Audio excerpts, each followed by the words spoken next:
You are confused, aren't you? Frightened. That's all right. I can help you. Who is this? I am a doctor. Now you must listen to me.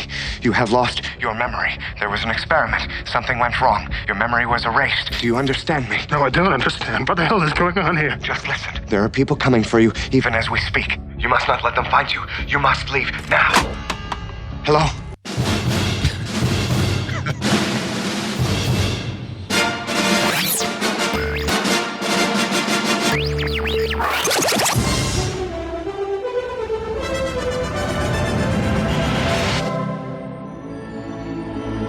Shut it down. This is Film Sack.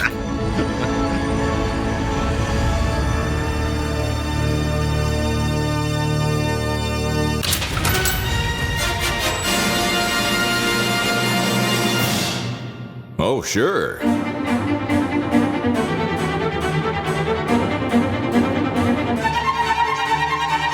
Hello, and welcome to Film Sack, and to 2025 for that matter. I'm Scott Johnson, and this is Film Sack. I already said that. We're mining the very depths of film entertainment for all mankind for a whole new year. Joining me today, Brian. Maybe he can tell us how to get to Shell Beach, Dunaway. Oh, sure. You just take a Oh, shit, I forget. Oh, hi. This week on Film Sack, we can't remember the last time we watched something that wasn't a dark city lacking sunshine and lost in space with William Hurt flipping Bumstead over a confused Facestead and leaving us with more questions than answers. So get tuned in and tuned out for this neo-noir sci-fi thriller from 1998, now injecting a stammering Kiefer Sutherland and false memories directly into your brain lobes with a Sky Dancer-looking syringe over at Amazon Prime. If you know, you know. Thanks, energy being Bezos, you big, bald, creepy, occupying a corpse freak. Anyway, there's a space stranger Morlock that lives under the dark city. We mostly just stand around being creepy. Do we eat shit, pray? I don't think so. Oh, we like to build stuff with our collective brain. That's fun. And make shit on an assembly line to screw with the humans above. I know it ain't much, but at least we get to chatter our teeth 3 times a day. Randy? You feeling any urges I should know about? Wait, that ain't even my kid. Come back. I need the money.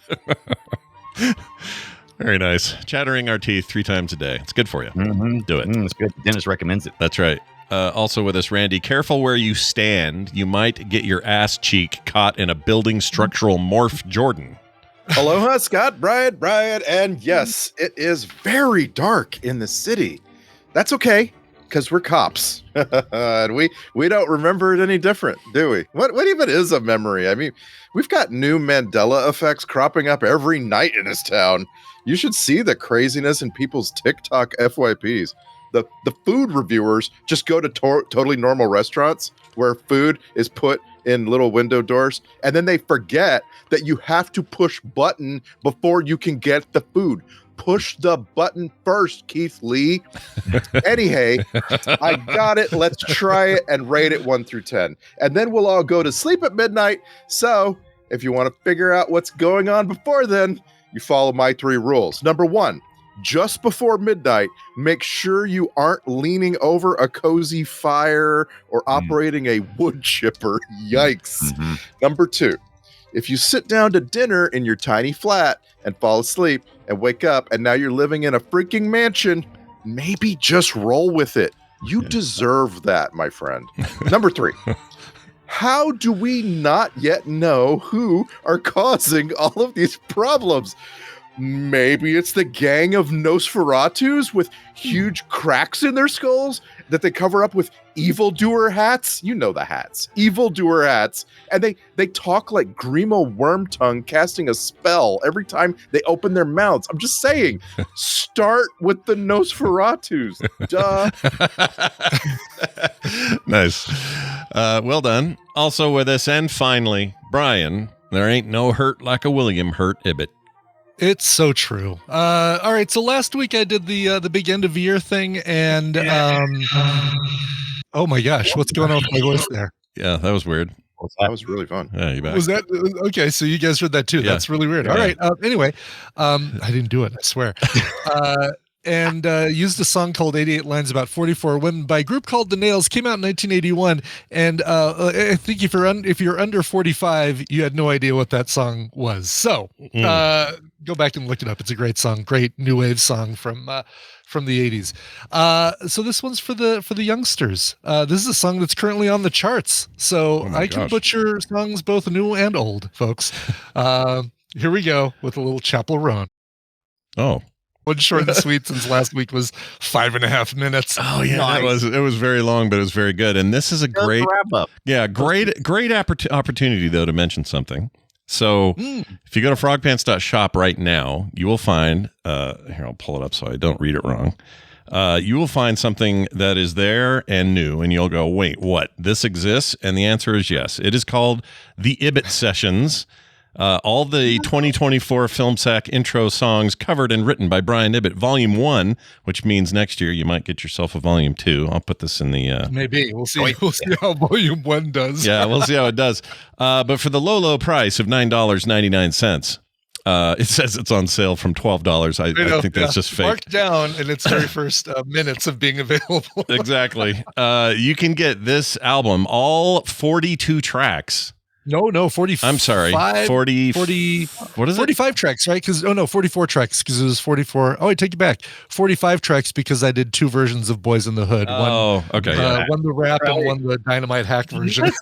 That's right. Yeah. So tons. I mean, it's just ridiculous amounts of audio content for very. And by the way, this is all like the original mastered stuff, not the coming out of the show a little crunchy the quality. Yeah. Which is why we don't have one of these for 2023 because I didn't record vocals for the first half of the year.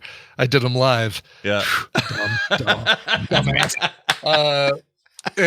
So the only quality you'll get on those is like recorded from Discord, and so not super high quality. This one you get the high quality masters that I produced. That's right. So the whole thing, $10, bam, bam. Will this fit on a 90-minute? It might actually. I should. This on a metal tape. Can I? Are you talking a reel to reel? Or you're talking a classic, like a mixtape. Like I would have in my cassette probably player. Will, yeah, because these are I shoot for 2 minutes, 2.5 minutes max, usually, and so. Right. 45 of these easily will fit. I think will pretty closely fit on a 90-minute cassette. I mean, obviously it's a thing Dunaway would want because he's retro as hell, but somebody else might too. I can actually provide it for you on mini disc if you'd like. Nice. Yeah. So go check it out. It's super easy to do. I'll put a link of it in it for all to see later on, but it's over at frogpants.shop and look for the Ibbot Sessions Volume 1 album available now. How long it will be available, I can't say, but it'll at least be there for now. Until that baby blue jacket comes back in style. That's right.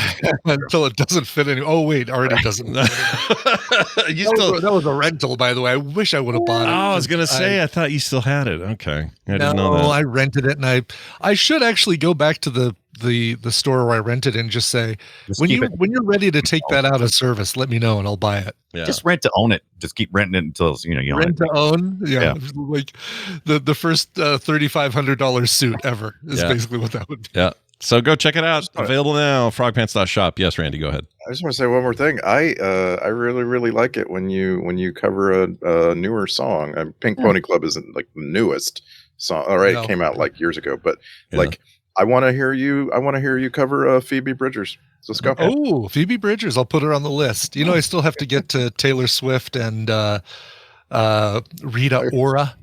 Dua Lipa. I apologize if I've already made this joke, but I'm waiting for the intro where you cover her 10-minute version of her hit on Jake Gyllenhaal. What's the song called? I don't know. I didn't know she had a song about Jake Gyllenhaal. At least I probably know the song, but didn't know that it was about Jake Gyllenhaal. And when you say a hit, you mean a hit on him, not a hit song, right? You mean like a it's called All Too Well. Yeah, the song is it came out like a very long time ago. Yeah, and she did a 10-minute version of the song, and it's awesome, but it's very, very like pensive. Just a little bit of a diss track. It's like a diss track. It's incredibly sad. It's like, Donnie Darko really? Okay. sucks, and you weren't good in the MCU, and that sort of thing. Why'd they If have to only. screw up Mysterio? You looked good in the fishbowl, but in the end, it wasn't that great. Actually, I really liked him in that. I won't throw I did shit. too, and actually, and Gyllenhaal, his contract, they gave him a couple movie contracts, so we might not have seen the end of Mysterio. I know he died, or that one died, but if there is a multiverse, then we might have another Mysterio. Yeah, they got a chance here during the closure of the multiverse stretch where they could really pull everybody in they want and then get it over with and then shut the void and be done with it. Before they sew up the seams. Yeah, which I hope they do.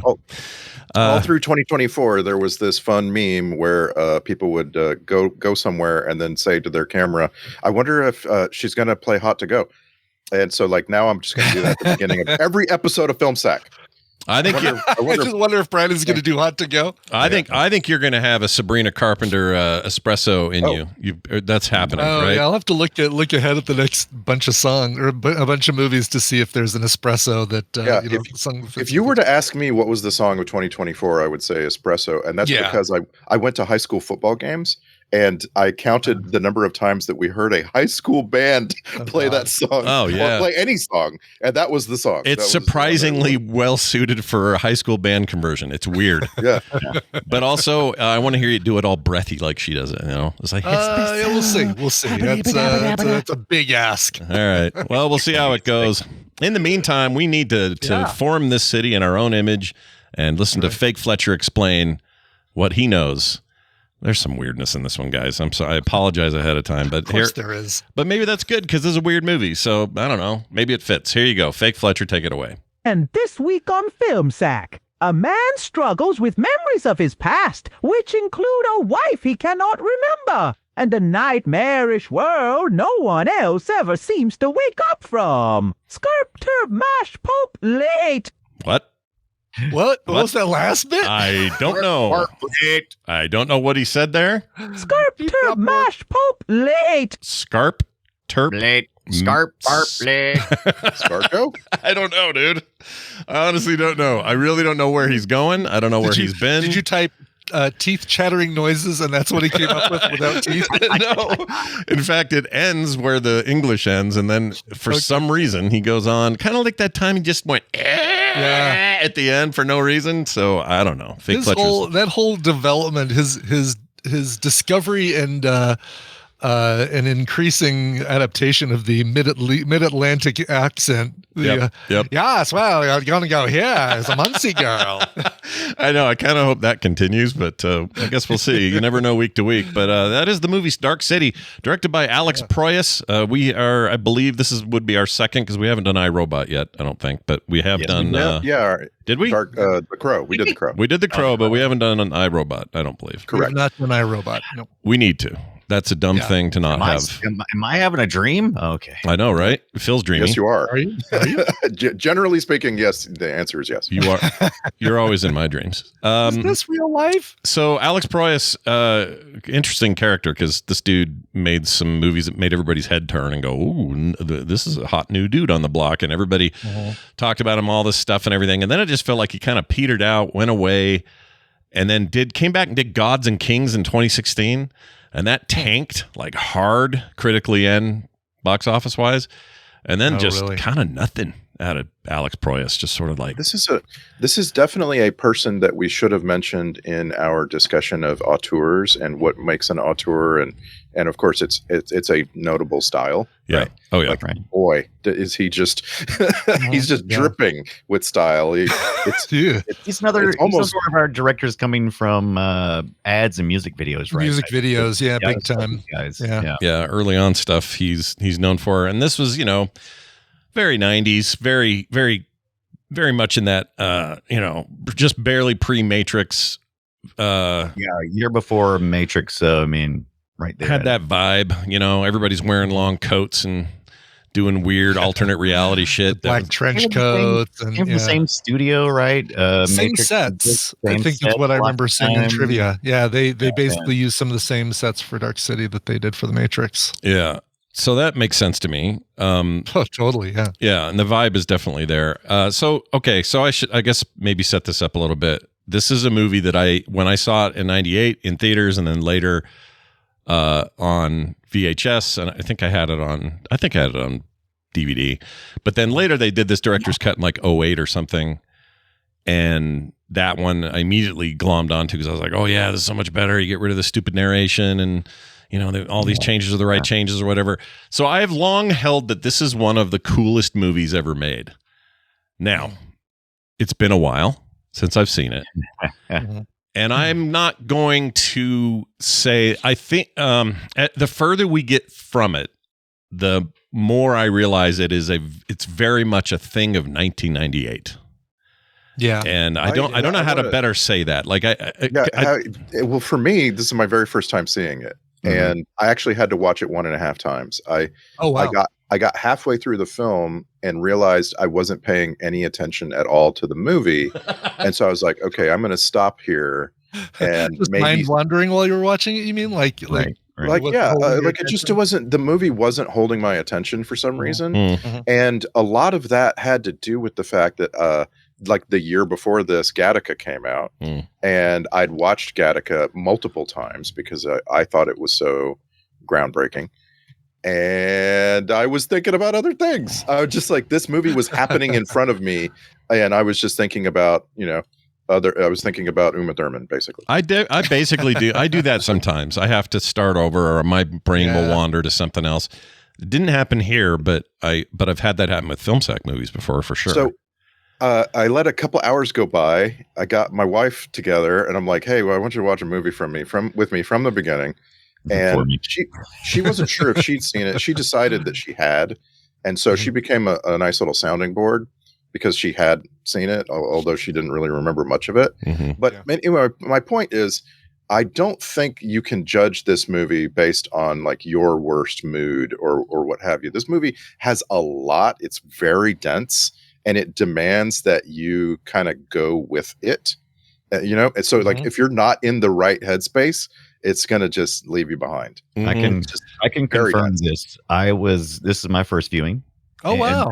I was lucky enough to it came out the same year as my first child came out out of my wife's body. Yeah. So yeah, I was distracted at the time, so I went back and I was I love The Matrix. Things were settling down by the time The Matrix came out. But I immediately knew I had to stop after the first 5 minutes, said, okay, clear everything out.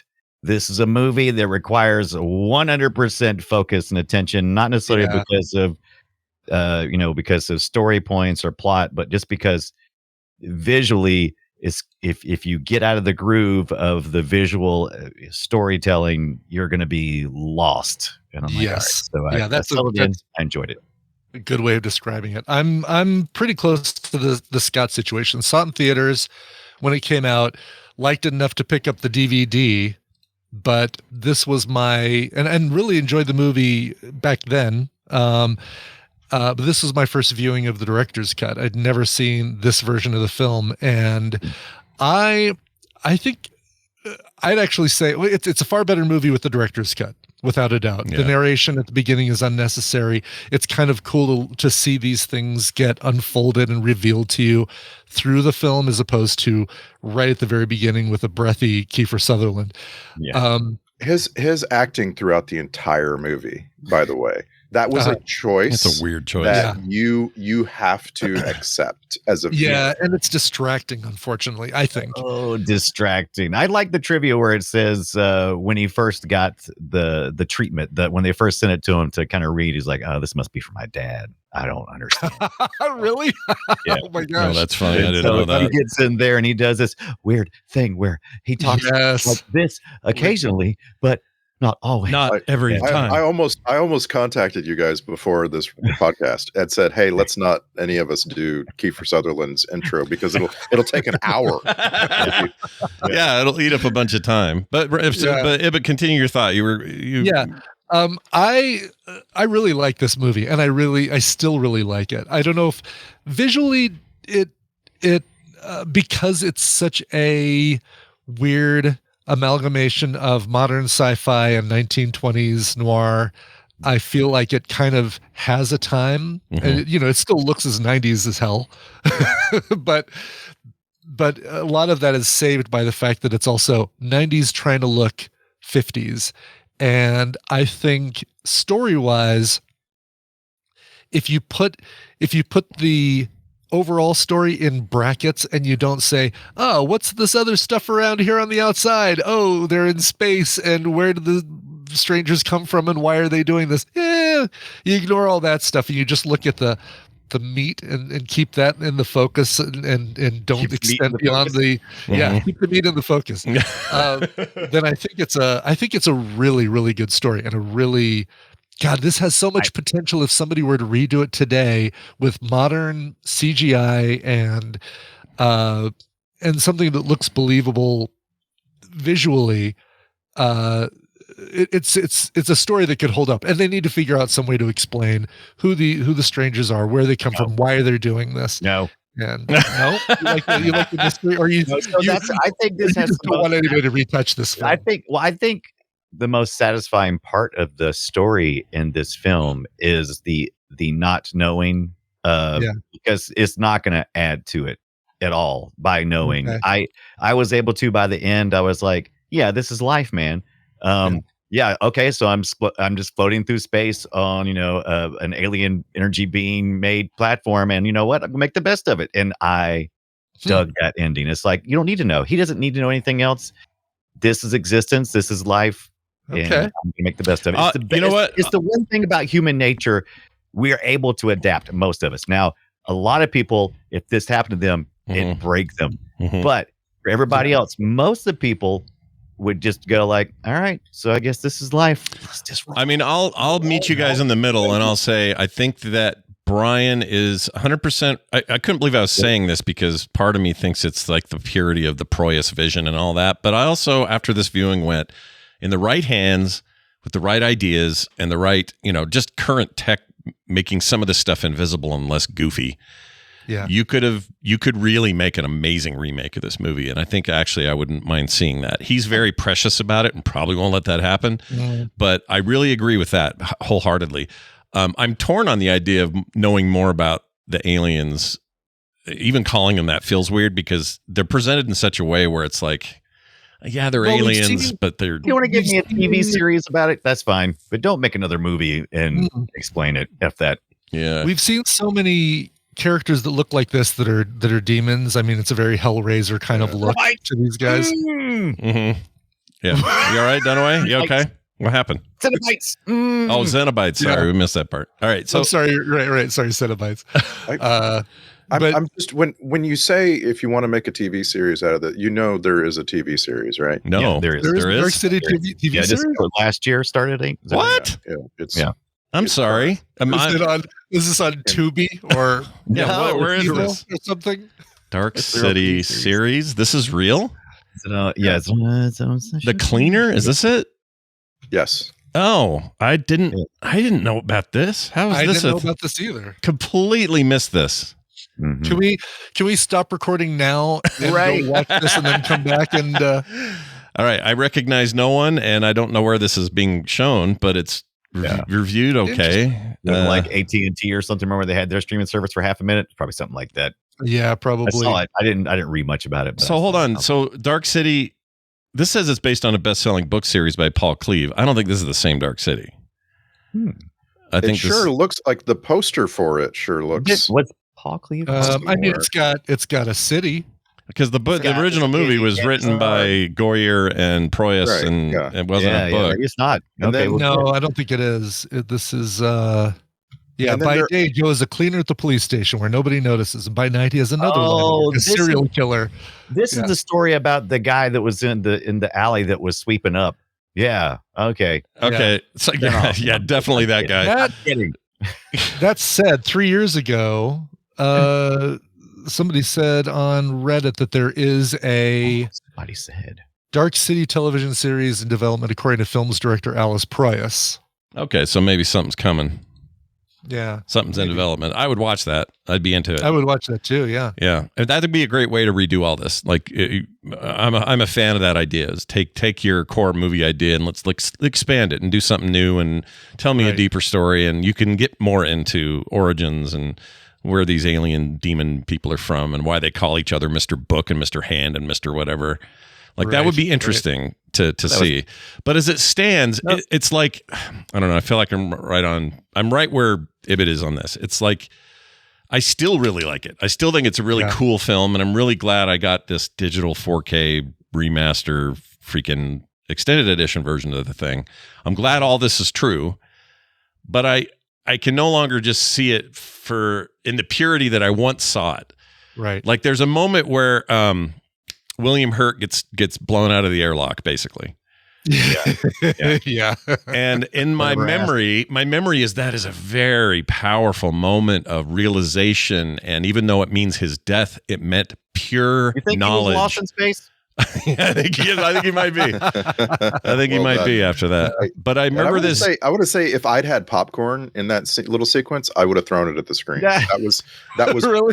the weakest part of the entire movie. And that's my point. You mean visually or just? No, I mean the storytelling going on right there, because I spend most of the movie wondering if our main character is ever going to use his freaking powers. For sure. And then when we get to the climax of the film, he still doesn't. Exactly. He kind of like, he gets in a fist fight, he starts using some powers, but like William Hurt going out the window, I was just like, use your powers right now, dude. Why are you letting this happen? Well, they only seemed repulsive powers at that point. He hadn't really mastered it, so if he was going to do anything, it would push him further out.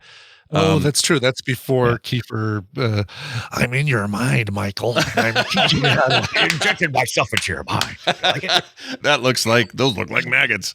how are those maggots, Michael? And I want to admit, a big part of all of that for me is that I've seen lots and lots of movies in the last 25 years. Yeah. So Sure. I have all kinds of expectations that come after this. Yeah. Same year, The Matrix or the MCU movies or whatever. Sure. The same year this came out, we got The Truman Show, which admittedly isn't exactly the same thing, but it's a dude who realizes he's in a fake world and then takes advantage of the situation. Sure. And then the next year we got The Matrix, Existenz.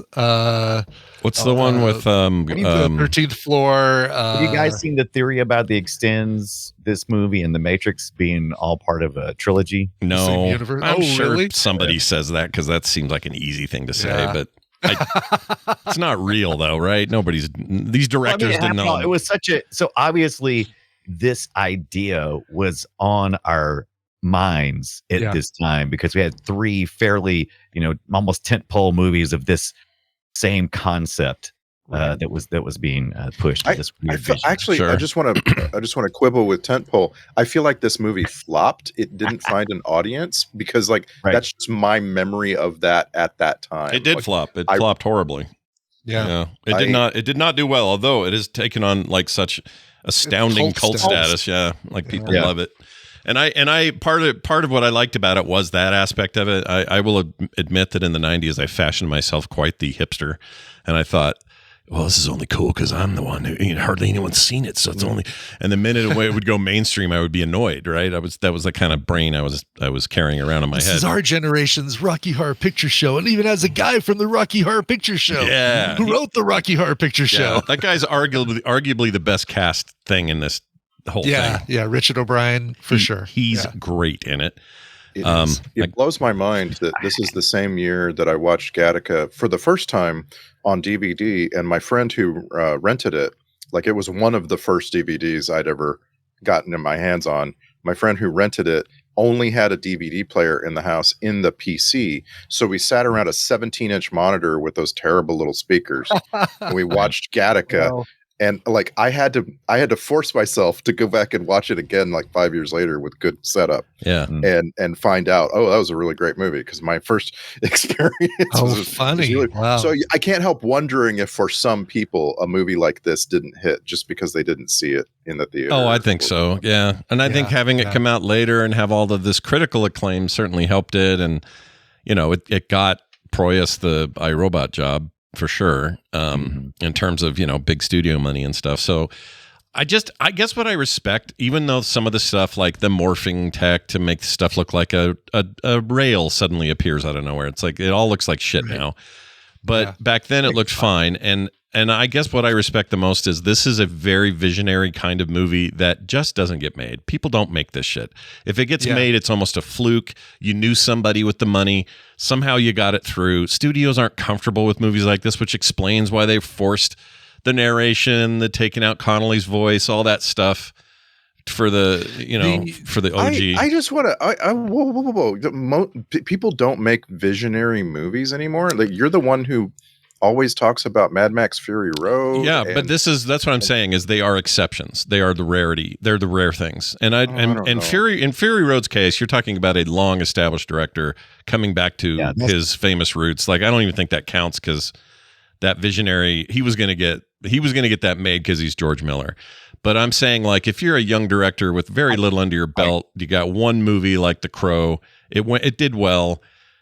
This thing is weird as shit. If I'm the and by the way, it played out exactly as I'm describing. It made no money. It flopped because nobody could relate to this thing. I want more of that. Now, in today's world, you can make streaming stuff tomorrow that works on this level. You can make Station 11. You can make fan films on YouTube that you can make. Right. You can get away with it. It can also be Los Lanthimos. And I'm just saying, like, this is still happening. We're still getting movies. Yeah, but it's what I'm saying is it's still, to have it happen in theaters, it is still the outliers. Like even Lanthimos, like even even your most auteur directors working today. It's a long haul, first of all, to ever get shit made, and then when they finally do, now they've got a name attached and they do it. But it's not. Most of your weekends are filled with, crowd pleasers.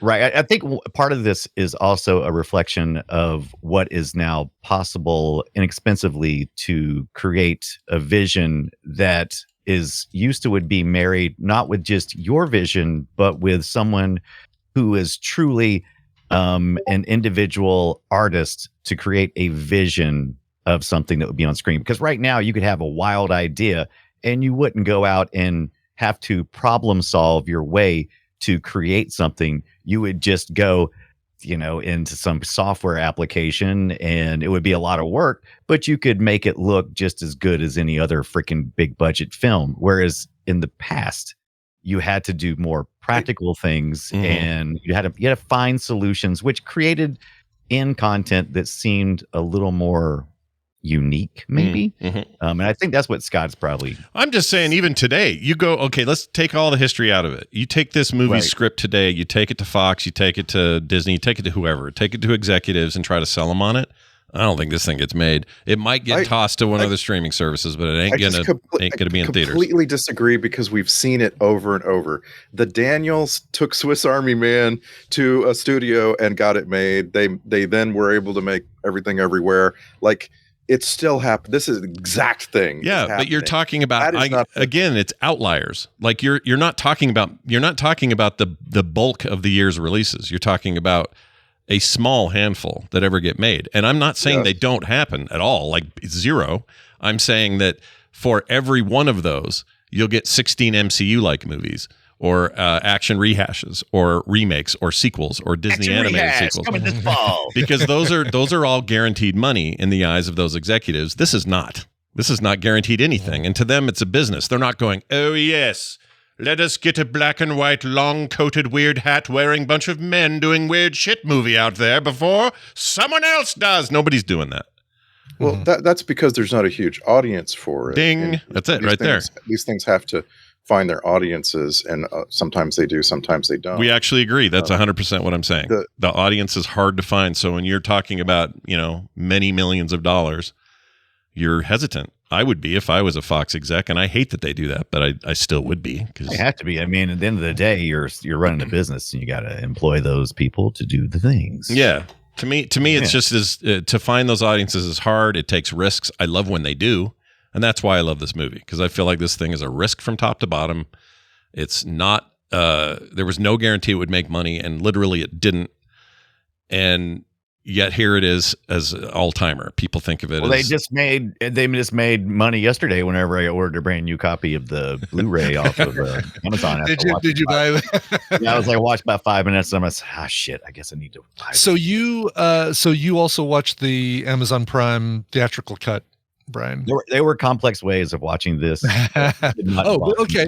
Oh, so you did see the director's version? Yeah, I saw it. So Okay, do you want to talk about the Connolly thing a bit and the differences about that? Yeah. So other than the narration at the beginning, I think also the theatrical cut also starts with them doing the tuning, and you actually see the buildings moving right at the beginning, and then you get Kiefer's narration during the badly photoshopped rubber stamp tool stars that that I immediately paused and took a picture of, saying, look, there's the same batch of stars here and here, and this other batch over here and over here. I'd read somewhere somebody said that was on purpose because it was supposed to make it look like the universe was being made badly. Really? It was all fake anyway. Yeah, those guys. But I don't know if I buy it though. Yeah, that feels corners anyway. I mean, those whole It was a little doopy for sure. But. Yeah. So they've got a couple extra scenes in the director's cut that aren't in the film. And then also Jennifer Connelly's vocals. You hear her original vocals in the director's cut, and which I alluded to in my opening song. What's that? Is that her vocals? Jennifer Connelly? Those are her vocals in the director's cut. Yeah. And then I thought that sounded like her, and I was like, they said somebody else. I was like, that's... Yeah, the theatrical cut. I'm trying to see who they replaced her voice with for the theatrical cut. I'll see if I can find it. The clip. But it's such a difference. Like I listened to a little bit of the theatrical cut this morning. It's like, wow, it's so. They did not even try to find someone who looked like they'd have a baritone voice like. And she could carry a tune. So what the hell? What's the point? Why change it? It's fine. I'm trying to find the original cut. There's plenty of versions of this. Where is her because YouTube's like, let's make sure we show it's her, but I can't find the one that is wrong. Darn it! Right. Well, here it is where it's right. So to the Prime film, if you can play it from your browser and just play a little bit of, I can find the time signature. I guess is more what I'm saying. Sure. If you want me to. But this is her This is her sounding like her. So her actual voice. Here you go. Yeah.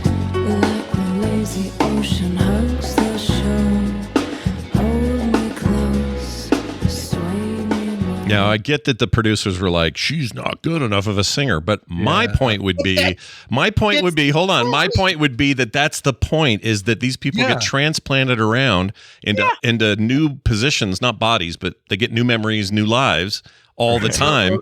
So like the Strangers had the voice and had them like everybody sing and say, let's figure out who should be in the nightclub. Does it matter that she's performing for the 5 people we also brainwashed? It doesn't matter. Yeah, it doesn't matter. It's a weird choice, but again, executives do what they do, right? They're just like, oh, we don't know. I think people might be put off by the start of this movie is too much like a serial killer movie. Maybe we have the buildings move around to establish some supernaturalness first, and then it'll be less hardcore when they see the lady with the carved out boobs or whatever they showed there. Oh gosh, yeah. The other thing that they changed for the director's cut, the other major change was a scene. They took a whole scene out where, as Jennifer Connelly and William Hurt are kind of pseudo investigating, and they go to Melissa George's apartment, they find her daughter there, which you get the setup of that in the theatrical cut, but not the payoff of, oh, her daughter was hiding underneath the bed and actually has drawings that she did of the Strangers that help try to wipe those memories. Yeah. Yeah. Right. Yeah. Good luck. See, put somebody in the role of therapist for this kid permanently. Just don't make him Keith Sutherland. Yeah, don't make it Sutherland. It'll be just like, I need you to tell me about your upbringing. Didn't you feel like they were really, really close to a great and memorable and interesting character with him? Oh yeah, that's the weirdest part about it, is I think that he could have easily been the thing that you always think of or remember, but we think of him and remember for the wrong reasons, right? It's like not right. It's not good. He's a turncoat. It's great. He's like, oh, I'm going to work with I'm going to double cross humanity and work with the aliens, but then I'm going to double cross the aliens and help. But then they put him in the what is it, like the Victorian era dress girdle Oh yeah. Put him in. Yeah. I love Right. that. the Timu Hannibal Lecter. Yeah, The rolling cage. That was Right. No, it's a good point, Randy. This is what I think of when I saw Longlegs. Nick Cage's character takes me out of Yeah. that movie so hardcore, and I like everything about that movie except for his portrayal, and it's like that. I have a bunch of movies where Nick Cage is the one that takes me out with his portrayal, yeah, and it's just like you just have to give in. yeah. You don't. You put Nick Cage in your movie. That's what you do. It is, but it isn't. There are times where he sells it so well that he's the reason you stay, but then there are times where, like, Make look, if you have Nicolas Cage in your movie, you have a Nicolas Cage movie, nothing else. And you can build shit around it, but it's a Nicolas Cage movie. kinda, Like, With the yeah. exception of Fast Times at Ridgemont High. That is the only movie that Nicolas Cage's appearance on doesn't change. That's before he figured out he was Nicolas Cage. That's right. It was still Coppola. Nicholas Coppola. Nicholas lost her some other name, whatever it was. Yeah, Nicholas What- Iron Fist. Iron Fist. did any of you also have concerns on this viewing with the aliens are a little too powerful? Like their powers make you wonder, like, why all the controversy? They can just have this little world however they want it. They also are very undefined, right? Like they seem they're a little like haunted houses. I needed some rules. The movie is not great about giving you rules, so most of it seemed like, oh, they're good at brainwave pushback. They're good at push powers. Okay, cool. But also they're collectively making buildings rise up and twist and turn into things. I mean, part of that is the style, and you're supposed to just kind of ooze into the style, and it's cool or whatever. Yeah. But you're right. There's no rules to these people. They're very much the Borg. I mean, it's just a hive mentality of one direction, whether right or wrong doesn't matter. They have no character arc. It's just they have an internal conflict, right? They stand around and argue amongst themselves about what they should do, and that right there is a problem. Because, like, it makes you start wondering, oh, wait, do I have a good guy on the inside of these Nosferatus? Like, or you know, and like, it doesn't actually play out that way at all. It gives them nuance that we never get to see. You're totally right. The minute they start arguing, you're like, okay, well, these aren't just drones. These aren't zombies. These aren't like Borg. Well, they literally are zombies. They're dead humans with. Well, that's true. But the aliens themselves, the horrible inside glowy sun bad CG aliens, squid for brains, PNG aliens. I got you. Yeah, they look terrible. The Lawnmower Man style aliens. They're not very drone like, and when that happens, you have to suddenly start thinking about motives, and at least the Borg, they all talked with one voice until the Queen got weird, and or we had what was the character? I mean, I guess it's kind of close comparison. You talked about the naming. And so each one plays a role in the greater being. So they're like, like a stack of rats in a human jacket or something. They're just I like that. Performing different things. I like that. I do like that too. Yeah, I like that a lot. Actually, different things, but they're kind of all. But they're still rats, is your point. Head. Yeah, I like that. Yeah. That's actually a really good comparison. Yeah. And also, because they don't get into it, we can only guess. So, Mr. Book, maybe that lends us to think he's got the most knowledge or something. He reads. He's a reader. He's a reader. Mr. Hand. I don't know what Mr. Hand does. The guy who takes action. Oh, right. Okay, that makes sense.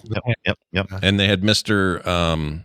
Has anybody seen Mr. Taint? Mr. Taint, where are you at, Mr. Taint? Mr. Taint. He's way down low. He's just the in between. Yeah. He's the go between. And he'd always be sweaty. He'd be like, "Oh, he goes between Mr. Butthole and Mr. Penis. That's where his position is. I do think that is the plain explanation. Mr. Wall was the one who was most interested in building buildings. Mr. Sleep was the one who was most interested in getting all the humans to go to sleep, etc. Yeah. By the way, I think. Sorry to swing it back so hard here, but I think I found the version of Sway that is in the non-director's cut. Oh, good. Okay, cool. So let me just play and see. I could be wrong, but let's play it. When the marimba rhythms start to play. That's nothing. It doesn't match. It doesn't. You hear that and you think, yeah, that's way too high for Jennifer Connelly to sing because she has a baritone voice. I don't like it. I really don't like it. It's fine for a song. This is not fine for overlaying over top of Jennifer Connelly in a dark room. Right. By the way, this is just a year and a half away from Requiem for a Dream. She's about to have a very different turn in her acting career. Jeez. By the way, I want to point out the trope here of the men making movies. Hold on. There you go. When it comes to women, you only have two roles in the universe. You have hooker and you have wife. Yep. That's it. Yep. Those are your two roles. and movie ticket salesman. Yeah. Oh yeah, I forgot. We did have one other girl. You're right. Oh, and we had a Cenobite or a zombie lady girl. She was in there. The one Right. we had one guy. Anita Kelsey, by the way, is the woman who did the vocals. I just found it. Yeah, she has a nice voice. It just doesn't match. Not known for anything else. She does backup vocals for Kings of Leon, Boy George, and the Spice Girls. Wow. Please tell me that Boy George and the Spice Girls is a new combo band, because I would listen to Wouldn't that. that be great? I'd pay money to see that tour. Yeah. Just have Boy George replace Posh, and I'd be fine with that. Let me tell you about it. There's a couple guys in music, Sting, Bowie before he died, a few people like that who look better as they age. They just look, the older they get, the better they look. Boy George, looking great. That guy looks great. Yeah. The goatee and everything. Yeah. It's awesome. He's got a great, Kind of hard to pull off for an Englishman too. I know, right? With the teeth.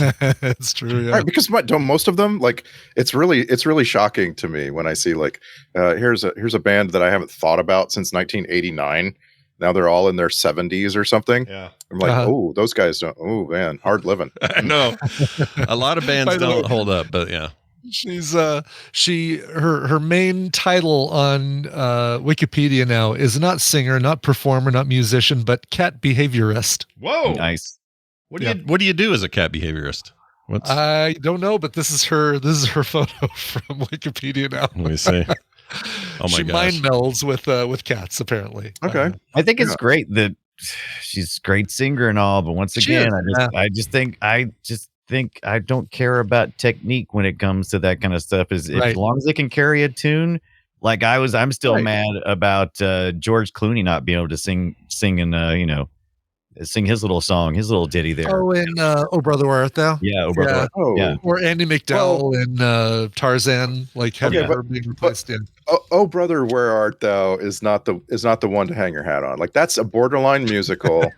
you would, I promise you, it would have flopped bad if you had let all the performers do their. There's only one or two scenes where they really sang. I mean, like, I'm pretty sure.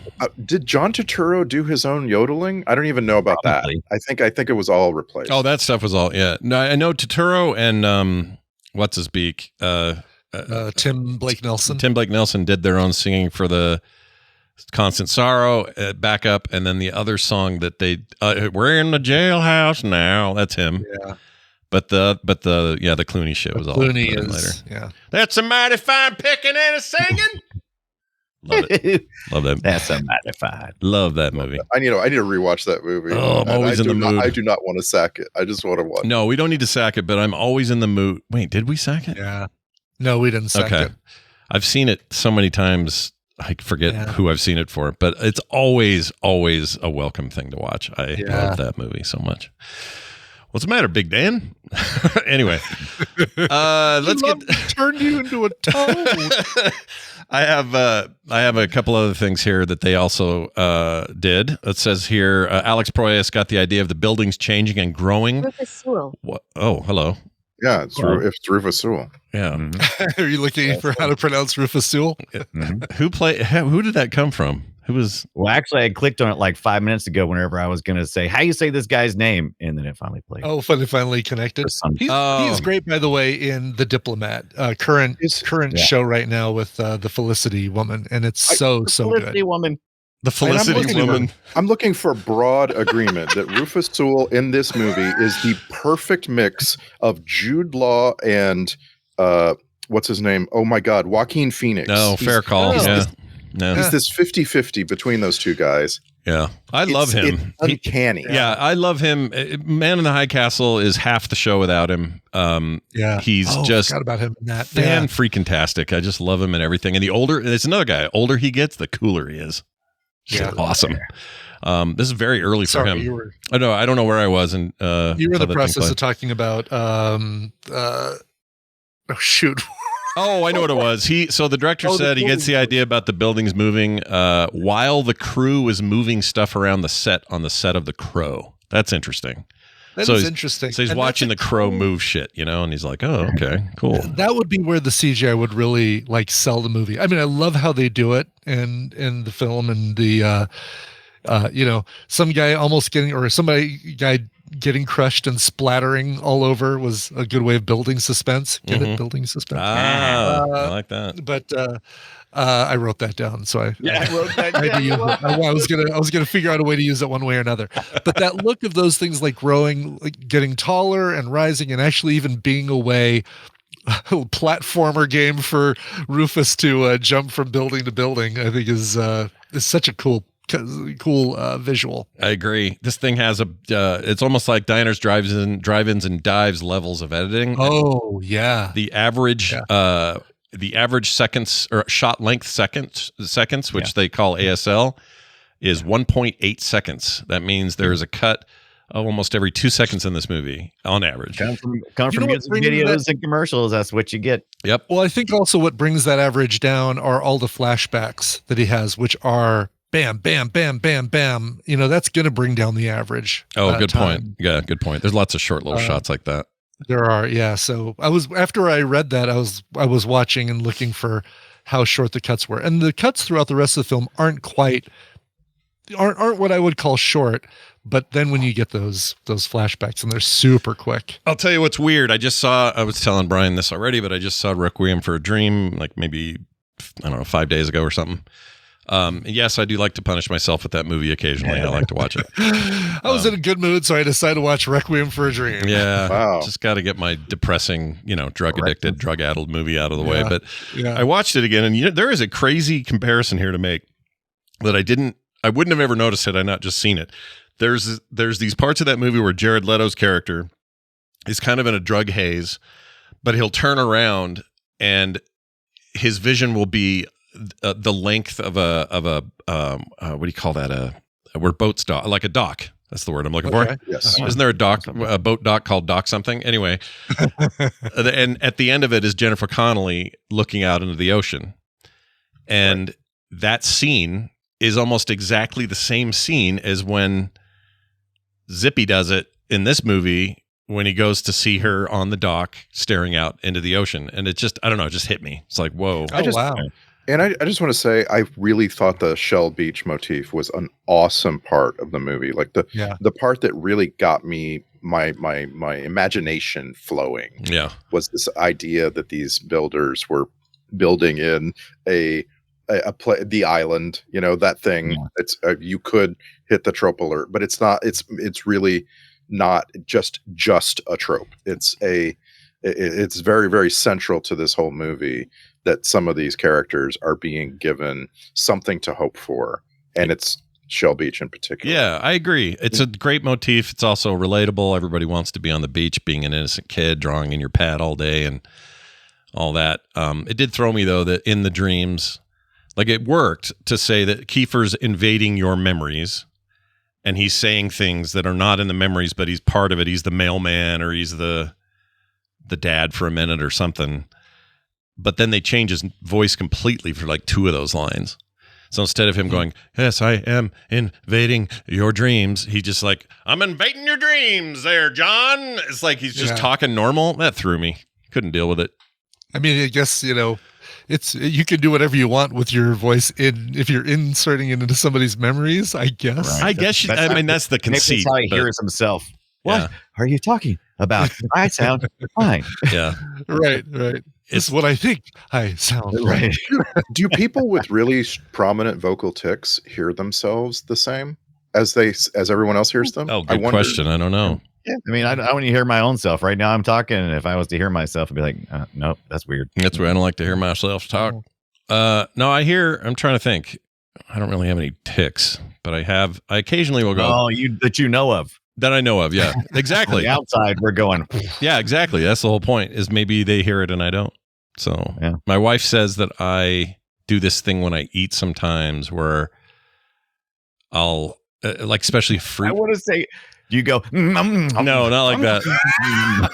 But I'll try to mimic it. So I'll do this little thing where I'll close my mouth at a certain way, and I'll go like that. Like just a little bit of air will make a little teeny little ripply fart sound. That's what happens when you live with somebody for how long now? Yeah, that's how long. Yeah. And she'll like elbow me and go, "You did it again." I'm like, "I did what again?" She goes, "She did that little at the end of your thing." So that happens. But yeah, I don't know. That's a good point, Randy. I don't know. Thank you for pointing it out. If somebody's yelling if someone's yelling frying pan over and over, I think they probably know they're doing it. I don't know. Sure. I use that as an example, but Frying pan. Am I doing that? Is that me? Where's that coming from? Is that me? There's also, this is great. I love stuff like this. An oversized version of Dr. Schreiber's syringe. It's a yard long. They built this thing. It's huge. It's for those close-up shots where they would like zoom into it and it would approach the head. Just for those 2 or maybe 3 shots they use that for. They created a giant one. If you're drilling through the front of somebody's forehead to get a needle in there, you're going to need it. Oh, it was effective too, but a yard long, I would put that on the wall. Spinning around. Yeah. God, and I saw that and I immediately like, ooh, I want to 3D print one of those. Like, all right, where can I get the little glass parts? And then I just need to like have the curve around the All you got to do is go buy a Sky Dancer toy. You've seen those before? Little Sky Dancer toys? That's all it is. Is that what really? I did write down in my notes though. Why does syringe have wings? Yeah. Understand why? It's why dreamlike, right? Right. I think protect it from like when it's in its little case, it's little perfectly. I was hoping it'd be a payoff, like whenever you push it, it'd be like one of the like woo, and it spin around, but didn't. Oh, there's a good one. Good job, Scott. Yeah, so I guess this is around like anything. You probably find that's deviant art. So that means that somebody's built this in 3D. And I found one where somebody had done the wings, but they were all flat and said, "Yeah, just melt them with a heat gun around a pipe." Oh, shut up! How about you fix your model? Yeah, boring. Exactly. Here's you guys want to hear the sound that thing makes? Check it out. Here it is. Oof. It's exactly what your wife hears every time you eat. Yeah. You know what it sounds like? It sounds like somebody's getting their cast off. Oh yeah. Oh man, that is dentist level. Goosebumps. I didn't think of that, but now I have them, so that's great. What else is an interesting bit of trivia? Oh, this is Roger Ebert called this the best film of 1998 and one of his favorites of all time. He recorded a special audio commentary track for the DVD release of the movie to show his love and support for it. Anybody else watch that Siskel and Ebert? Because I did. No, I did not. It was Roger Ebert was very effusive. He like more so than usual. Like he made his whole career about being effusive, but in this movie, it really was his favorite movie of that year, which is amazing. It's a pretty good year. Yeah. And meanwhile, over in the box office, like they didn't talk about this, but it came out in Titanic's 11th week, and Titanic beat it.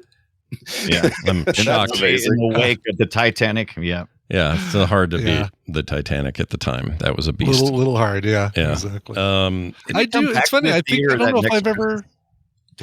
Oh, go ahead. Didn't it come back to the theater like that next Christmas too? It was like, hey, you didn't get enough of Titanic. Here it is again. Here's another helping. Oh, it did. Yeah, they did do a re-release.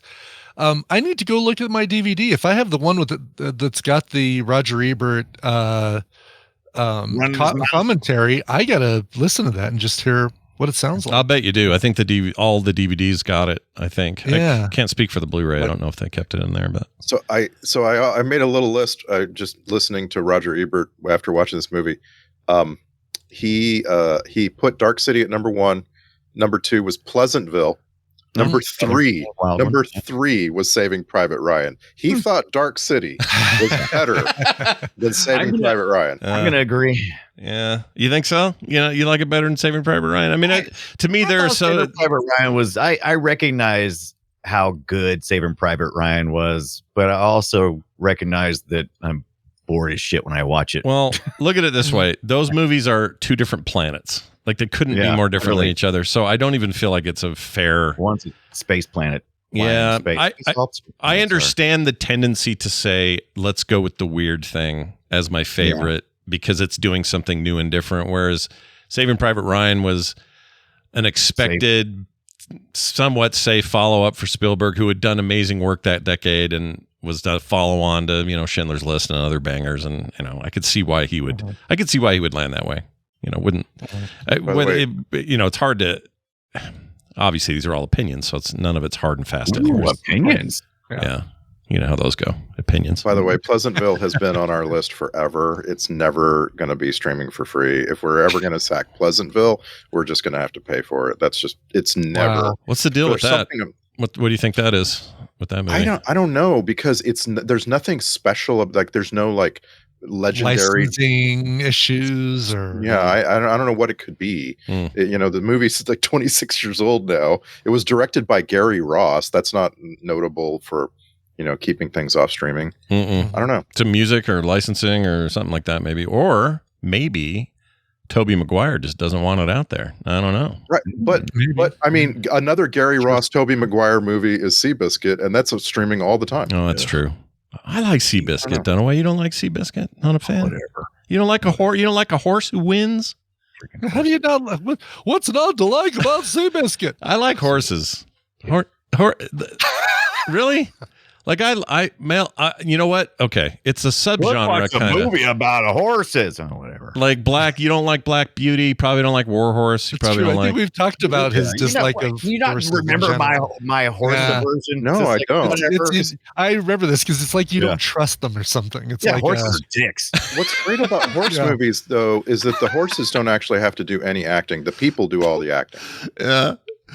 I mean, I need to know. Well, sure. I need to know more about. Well, I know you've talked about it, but I need to know the underpinnings of why you hate horses so much. It's got to be something. I don't think I've ever had an encounter with a horse where I wasn't like, oh, geez, this guy's a jackass. And let's see. The last time I had an interaction with a horse was a couple of years ago, and we went to ride some horses at like a farm because people did, and the horse tried to scrape me off with a tree. I'm like, I get it. You don't want me on you, and you know what? I don't want to be on you, so we're in agreement. If I were you, I wouldn't want me on you either. Yeah. I think I'm with you on the right. I don't like riding them. It's scary and it's bumpy and it's not. I don't like riding them. I don't like seeing them in parades because they come too close to me. I feel like they're going to step on me, and then they start crapping right in front of me. I'm like, what's to like about this? And then you see them and they're, it's hanging out together in like someplace, and they're like trying to kick each other in the ribs. And I'm like, Jesus, what's wrong with these animals? And I'm like, okay. Yeah. But then other people are like, I love horses. They're my soul animal. Watch how as I hug it. And I'm like, that thing would murder you in a second. It only sees you as food. I cannot wait.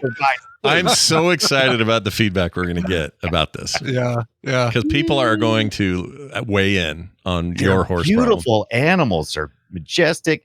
They just don't need to be intermingled with humans. They need to be out somewhere. It's kind of like I feel about lions and tigers. Lions and tigers are awesome. They're out there doing their shit, and I look at them and respect them madly. But it's like, you want to get near one? No.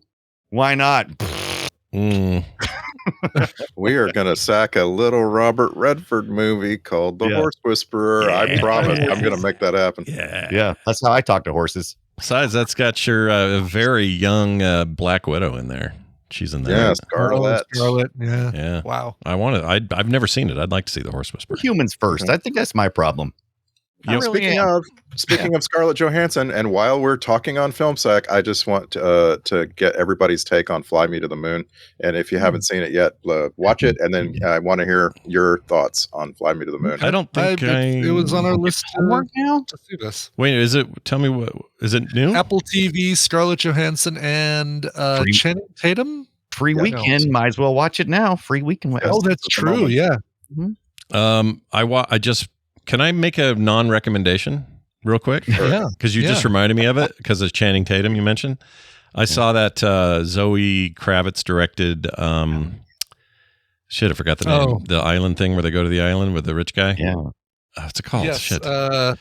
Right. Where what is that called? Blink Twice? Blink Twice. Thank you. That's it. Twice, I think that she has got a director's career ahead of her that will be pretty amazing, but I cannot recommend that movie because it is so diabolically, disturbingly gross. It's not even that they show what's gross, but when you learn what's happening, yes, It fired me up, dude. I did not like. To me, this is like I talked about this on TMS and saying, yeah, I don't think I can recommend this film to people. Oh, is this the one you talked about? I can't remember if you brought this one up. Yeah, this is the one, and I went ahead and did it. I think it was because I think I was curious because you said that's what it was. You said don't see it, and I was like, oh, how bad can it be? And it's not. And you know what? You're not wrong that it isn't bad. It's really well made. It's well written. But it's like, let's pick a subject that really will disgust a lot of people, more so than anything Saltburn or Poor Things or horses. Yeah, or horses. Even horses have this beat. It's really rough, man. I have regrets. But anyway, Zoe Kravitz, you have a future. You're also one of Morton Joe's wives, so you'll always be awesome to me. All right, what else we got here? I'm all out of trivia. Oh, I like the brain fight. That whole thing was fun. It was stupid, but it was fun. It did one of my favorite tropes in, I don't know if it's just movies, I guess TV also, but one of these right here, where your two chief fighters in a fight like that are doing some kind of energy beam bullshit, and in the middle, it like holds in the middle because they're both strong. So it's a Harry Potter thing where, you got equally strong. Yeah, equally strong beams, and they're fighting for who's going to get the beam the worst. And finally, the good guy's beam overwhelms the other guy and blows him back. I like one of those. Sure. Beams. Yeah. It's always. But he didn't kill him with his beam. Nope.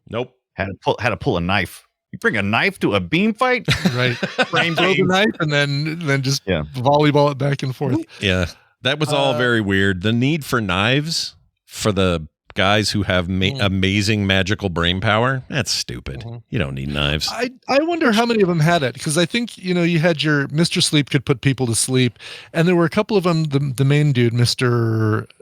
Hand, was the main dude, right? He was the main like villain guy. He had the ability. I don't know if your Bruce Spence or your other guys had the mind swirls like Mr. Hand and Johnny. Yeah, I just saw anytime one of them pulled it out, I'm like, if you're in the world, okay, because then you're with people that shouldn't be awake, and maybe there's a hand-to-hand combat moment that makes sense. Right. But overall, like when they all realized what was going on, they all whipped their knives out. I'm like, you guys, come on. It should be really easy to kill the couple that they moved from poverty to wealth. Because those two should have drowned in their stew anyway. As soon as their faces went in their bowls of soup, they should have drowned right their there. faces in their bowls of soup. Well, the soup was cereal. I couldn't tell. That was as close as I got to grossed out. Nothing else in this movie grossed me out, but getting your face in your food is not cool. That's gross. Yeah. And of course, it led me to wonder about if other people were in a precarious position at that exact moment, like what would happen to them. And I guess the movie is also kind of telling you that time stops, or it doesn't stop, but time gets messed with. And the aliens are moving outside of time because obviously if you just put everybody to sleep in their bowls of soup, they die. So there's something else going on. It's not just sleep. It's something else. Yeah. Are they all dead? Sure. Ooh. No. You mean the humans, you mean? No, I don't think so. I don't think so either. Because they actually kill a couple people. Yeah. And it's actually stated that the whole point is that humans have souls, and the aliens are trying to figure out what that how to get that soul goodness in them. Yeah. I just want to say, as a first-time viewer, I was glad for the over-explanation of the theatrical version. Like, now I can see why, after you've seen it, you would want to watch the director's cut. But I appreciated that some things were kind of pounded into me, because I wouldn't have picked up on a lot of those little nuances. Yeah, the why, sure. I'm also a big fan of a movie that thinks that all food distribution is going to happen out of a weird little machine. I love the automat with the food. Oh, I know. It's so great. It was such singular food, too. It's like carrot. I would like carrot. Yeah. Yes. Give me carrot. I wish that, the last time I saw something like that was in Loki, where they were all filled with key lime pie. Oh, yeah. Yeah, the Loki ones were good. I like that in almost every, the Blade Runners are always doing that too, like that kind of stuff. Yeah. There's something about it. Something about the industrial food. Yeah, industrialization of all food items is scary and fun to explore at the same time. And everybody been to a revolving sushi restaurant before? Yes, I have. Yeah. Yeah.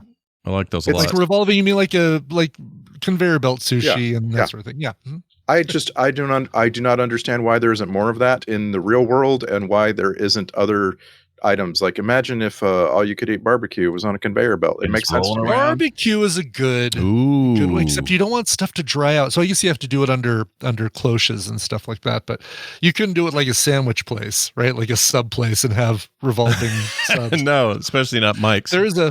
There's one here in Denver. I've talked about this before, but not on Film Sack. That is, it used to be called Sushi Boat, and it was still a conveyor belt, but they had a little bit of water in there, and the sushi just went around in a circle on this conveyor belt in boats.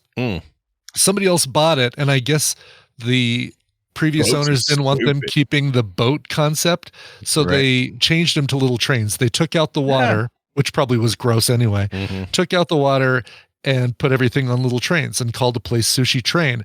But they didn't change the signage outside that was a big boat. They just took the words off that said Sushi Boat and replaced it with Sushi Train, which is on a boat. Oh my gosh, dude. Like the sign is still boat shaped, but it says Sushi Train.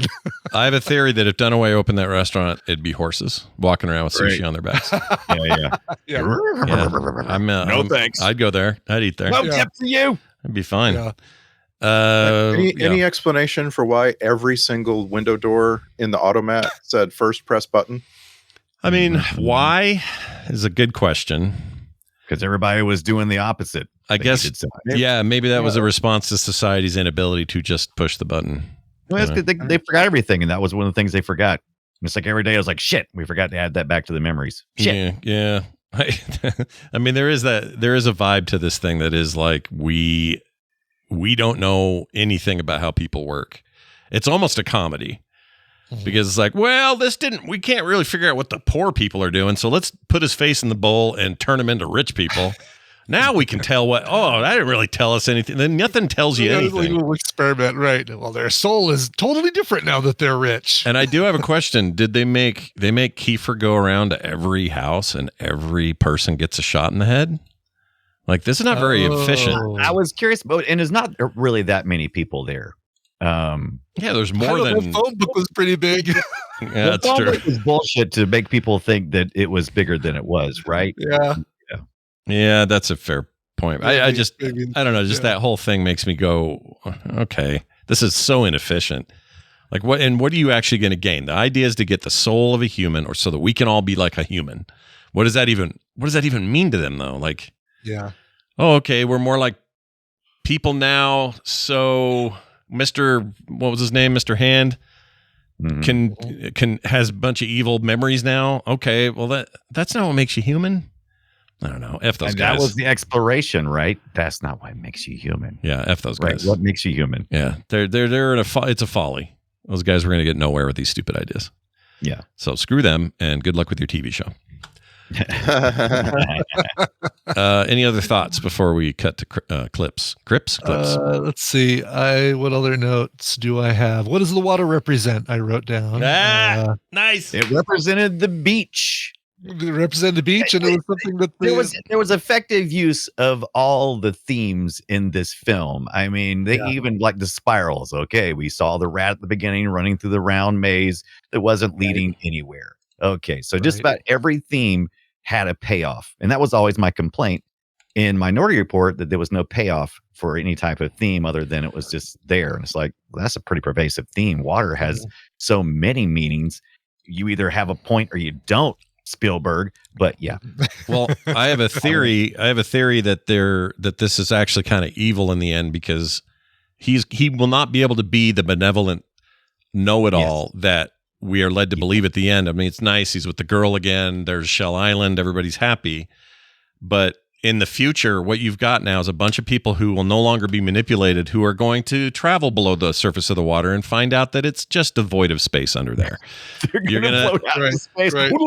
Exactly. You're going to have all these problems that are created of who they are. So what he needs to do is get up and tell the truth real quick, so that everybody can like get on board with like, we're going to survive out here. We'll be okay. We have each other.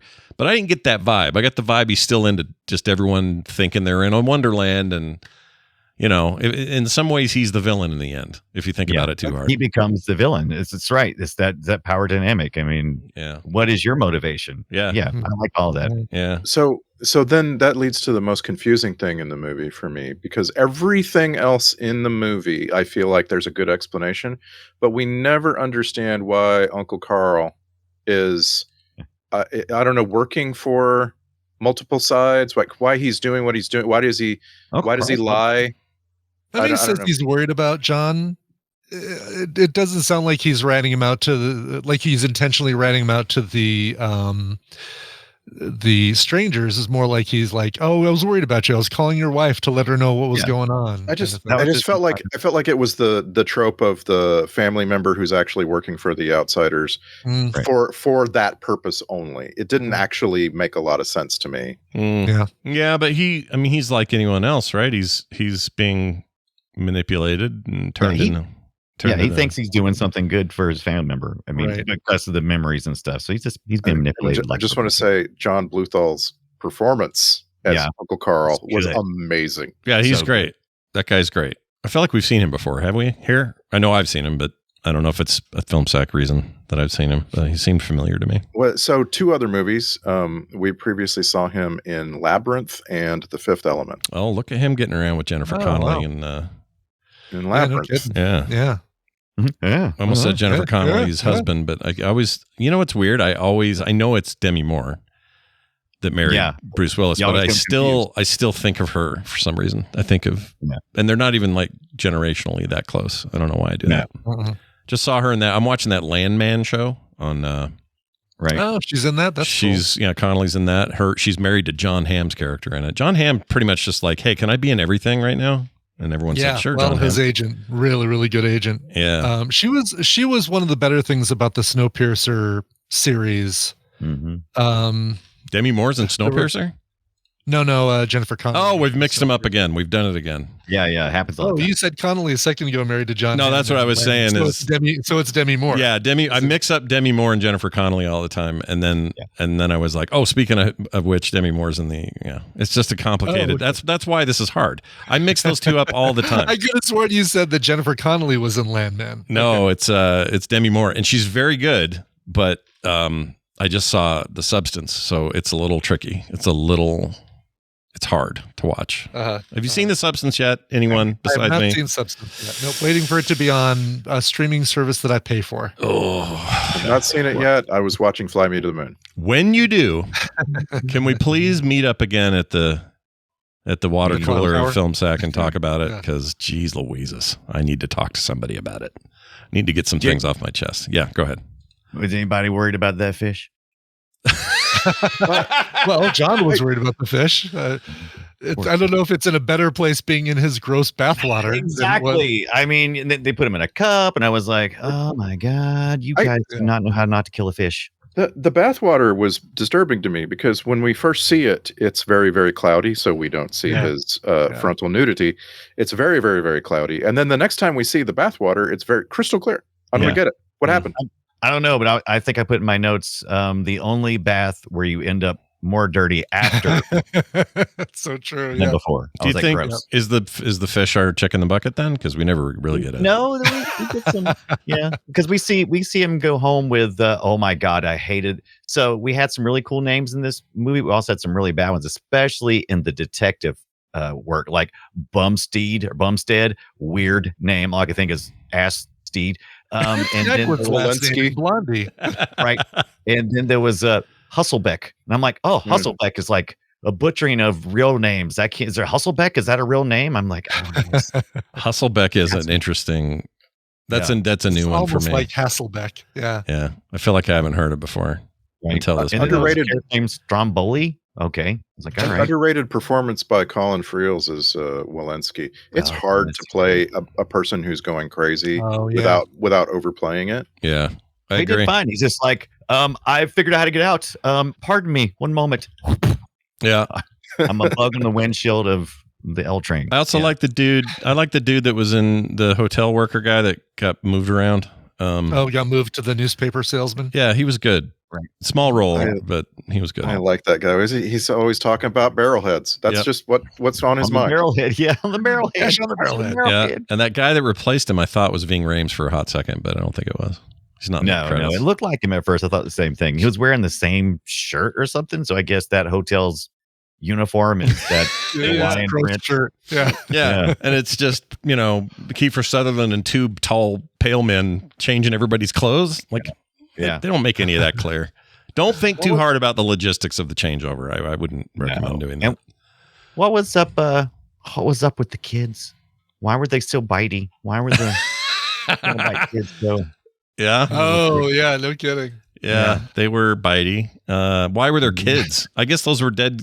I mean, it's kind of dark, but those were dead children. They explained it. Yeah, I guess they collected humans that were alive, and I don't. Maybe they killed them along the way, or I don't know. They got inhabited the bodies of the dead people. That's really all. Maybe this has been going on for a long time. They've been breeding humans. Yeah. Like they've been trying to get more humans. Yeah, I guess they never say, but that would make sense. And I don't know. I just kind of felt bad. I was like, oh, these kids. It's not their fault, right? I did like the fact that even though the group of the Mr. Hands and all these guys all seemed they were all the strangers. They were all evil in a very two-dimensional way, and it wasn't until we injected our human memories into Mr. Hand that we had a real true evil force that that could really step in and be the bad guy. Yeah, that's true. Mr. Hand was leveling up, really. Right. And he didn't end up making it. Well, he made it further than anyone, he was I at guess. the end. He was like, "This sucks. What you gonna do to save me?" And he was all like, "Going to the beach, dude. Going to the beach." Yeah. See you later. What happened to him in the very end, though? What happened to Hand? I don't remember now. He got to stand there in that hall watching. So he didn't die. He didn't like disappear or get. Okay, so that's what hey, if we do a sequel, we got Mr. Hand coming back. He's still around as a antagonist, I guess. Yeah. Unless you see the jellyfish inside the person get killed, you can just assume that they carry on. Okay. Yeah. All right. The CGI jellyfish. It did look like a jelly. Those things sucked. I'm sorry. Look, I liked Alex Proyas a lot, but your jellyfish things, they were bad. All right. Sorry, man. All right. Let's do some clips. We have a handful of them, and they begin with this one with a creepy voice. Mr. Murdoch, yes. Where is he? I like the yes at the end of everything. Yeah. Yes. That's pretty Yes, Mr. Murdoch, yes. Yes, you're going to die, yes. Let's see. When should he sleep? Sleep now. Oh, now? Okay, now. Sleep now. I do like that they have to have that qualifier. You can't just say sleep. Yeah. Yeah. You have to say now. Now. That leaves too many questions. You could say sleep 4.5 minutes from now. Mm-hmm. Yeah, and then say yes at the end. Here's something about Laces Untied. Oh, this is Bum Gardner, or whatever his name is. What is it? Bumfarter? Bumstead, that's it. Whoops. Laces Untied. Laces Untied. Yeah. What does that mean? Am I supposed to? It's a deep, now this like the water. It's like, what did that mean? Why did we completely stop to tie shoes? All right. Deep meaning, dude. I don't know what that was for. That's the chick in the bucket. What the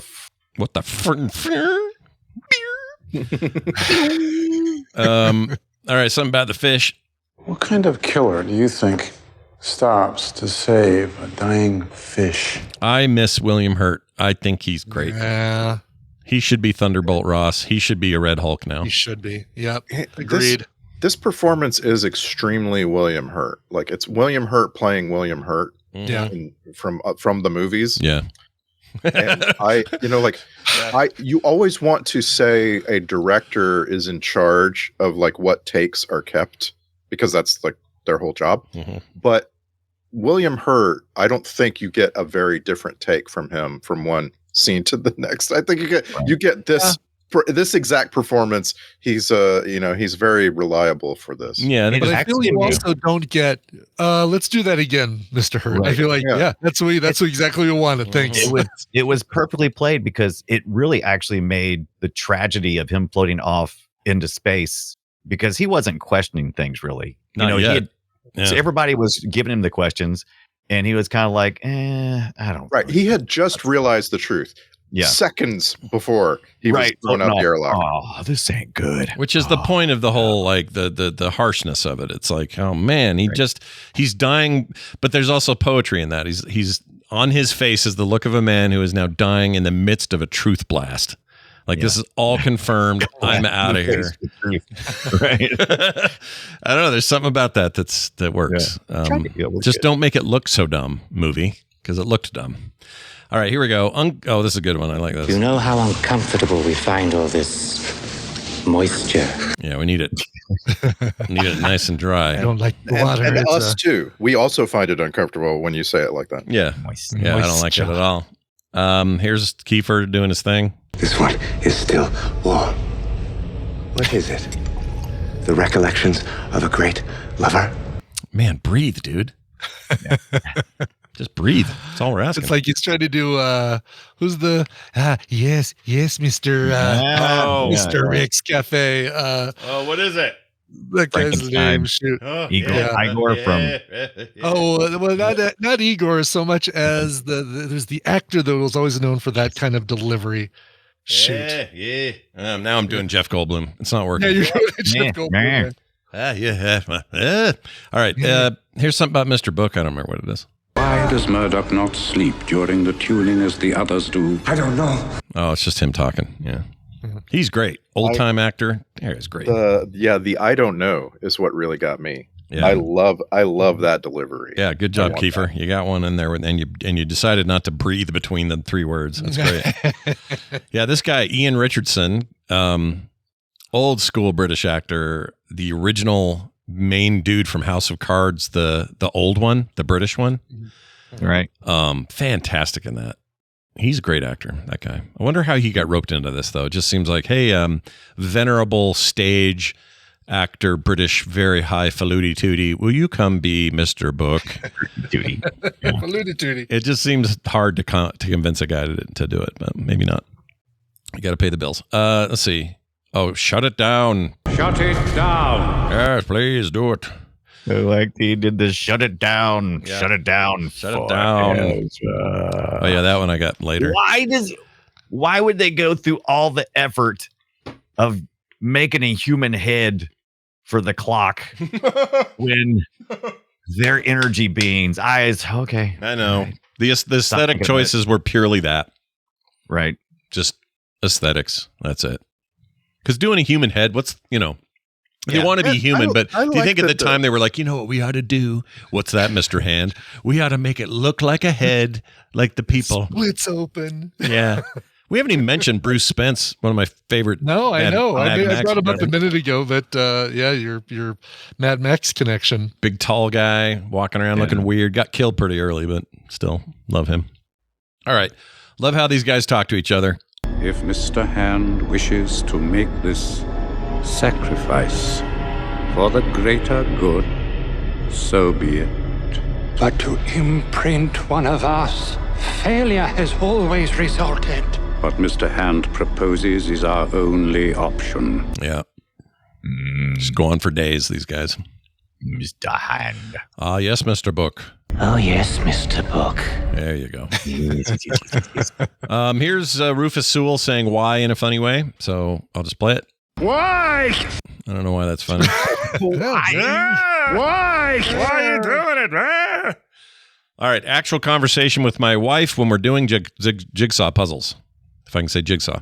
So you get out a brand new box of jigsaw. You got it for Christmas. You get the jigsaw puzzle. You dump it on the table, 1,000 pieces. Here's the conversation. Make me understand. I have this jigsaw puzzle in front of my face, and every time I try to rearrange the pieces, it still doesn't make any sense. You think it makes sense to me? I'm as much in the dark here as you are. I mean, that's literal audio from Kim. Wow. You guys really shouldn't do jigsaw puzzles. I agree. It sounds like it's less fun for you than it is for other people. Also, Kim's voice is way too low in that recording. What? Why jigsaw puzzle give you grief? Depends. We did one here recently that was intentionally. It had a high difficulty meter. It was like lots of blanks or sky or something that was all blue. Sure. and you had to figure out how that worked. I'm just going to do the edge pieces. Leave me alone. I'm here doing the edge pieces. I mean, you always start at the edge and you work your way in, but the blue sky stuff was just like, it could have been any piece. One color, and it's like a third of the puzzle. Yeah, pissed me off. I got one from my niece last night that is Spider-Man and his Rogues Gallery. So it's like every freaking villain from Spider-Man. That's awesome. It's a 4 foot by 3 foot puzzle. It's huge. Awesome. How many pieces? 3,000. Dude. That's too many pieces. Yeah, this is going to be taking up a table for a couple months. Mm-hmm. What's cool though is glue that thing and throw it on the wall. How do you do? Let's go around the table on that. You take them I apart? never do them again, but I also take them apart. Okay. Nah, that. Yeah. We used to paint. We used to shellac them. My mom did. Yeah. That's what we did to show that we finished it. I guess. I don't know. See, that's cool, and I think if it was the right piece of artwork, I would totally do that. And who knows? Maybe when I get done with this thing, I will use that puzzle saver. It feels like such a betrayal to disassemble puzzle after so many hours of putting it together. It feels like such a betrayal of all that time that you put in to do it. What do you do with your Legos when you put together Millennium Falcon? You just like tear it up.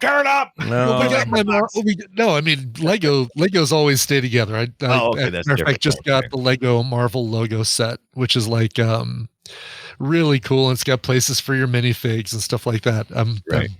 Used my brother-in-law's gift card that he got me for Christmas. I'm like, all right, this is technically what he got me for Christmas. Is this Lego set. That's nice. You can tell him that will too. stay put together. Yeah. But for jigsaw puzzles, my Tina and my mom and my grandmother Carol they all do jigsaw puzzles, and so we pass those around. Nobody but me is going to be interested in doing Spider-Man jigsaw. Yeah. That's an easy decision. Although I'm telling you, there's some real content ideas, and you and your grandmother out in brush sitting down doing a Marvel freaking puzzle. So who's this? Oh, this is that'd be amazing. This is Kingpin, I mean, this image I'm putting in our Discord, it's a one of these Perez collage kind of things. Yeah. I would do one of those in a heartbeat. I would love to do that. That's really close to what the Spider-Man one looks like. It is. There's about 3 times as many characters in the Spider-Man one, but it's. How many villains does he have? Jeez Louise. He's a villain. Oh, yeah. Like a ton more than I even realized. Crazy. So, Ibbot, you do something that I don't do. And maybe that's the reason why you break them down and put them back in boxes. You share your puzzles with other people. I do not start a puzzle unless that puzzle is in a sealed package. I never take an You don't trust. Box. Nope. Yeah. You don't trust whether or not like that all those pieces are going to be in there. Sure, I get that. Yeah. That's a great point. Be sealed. That's a great point. That's even true of like these big, simpler puzzles that like Taylor got for Van, and we'll put them together. I don't trust that all those pieces are there. Right. I just know one of them fell somewhere. You can't really be sure that from the company that produces them that all the pieces are going to be there. Disgruntled employee says, "Man, I'm going to give them 2 of this piece and 0 of this other piece." Yeah. I'm just saying that from the factory, it's pretty high success rate from any box I've received that's been open. Pretty low success. You need more trustworthy people in your life providing. Apparently, apparently. Also, if you have a dog and you drop a jigsaw puzzle piece off the table, it's over. And you don't know, the dog will give you a really good excuse to clean your entire house. Deep clean. Yeah, it's you're not wrong. Yeah. Maybe they should have puzzle difficulty levels, and one of them should be puzzle pieces made out of pepperoni treats, and see if you have a dog just to see if you can fight that battle. Sure. Yeah, I like that. That's a great idea. Well, all right, moving on with these clips here. How about this one? Kiefer making lots of noise.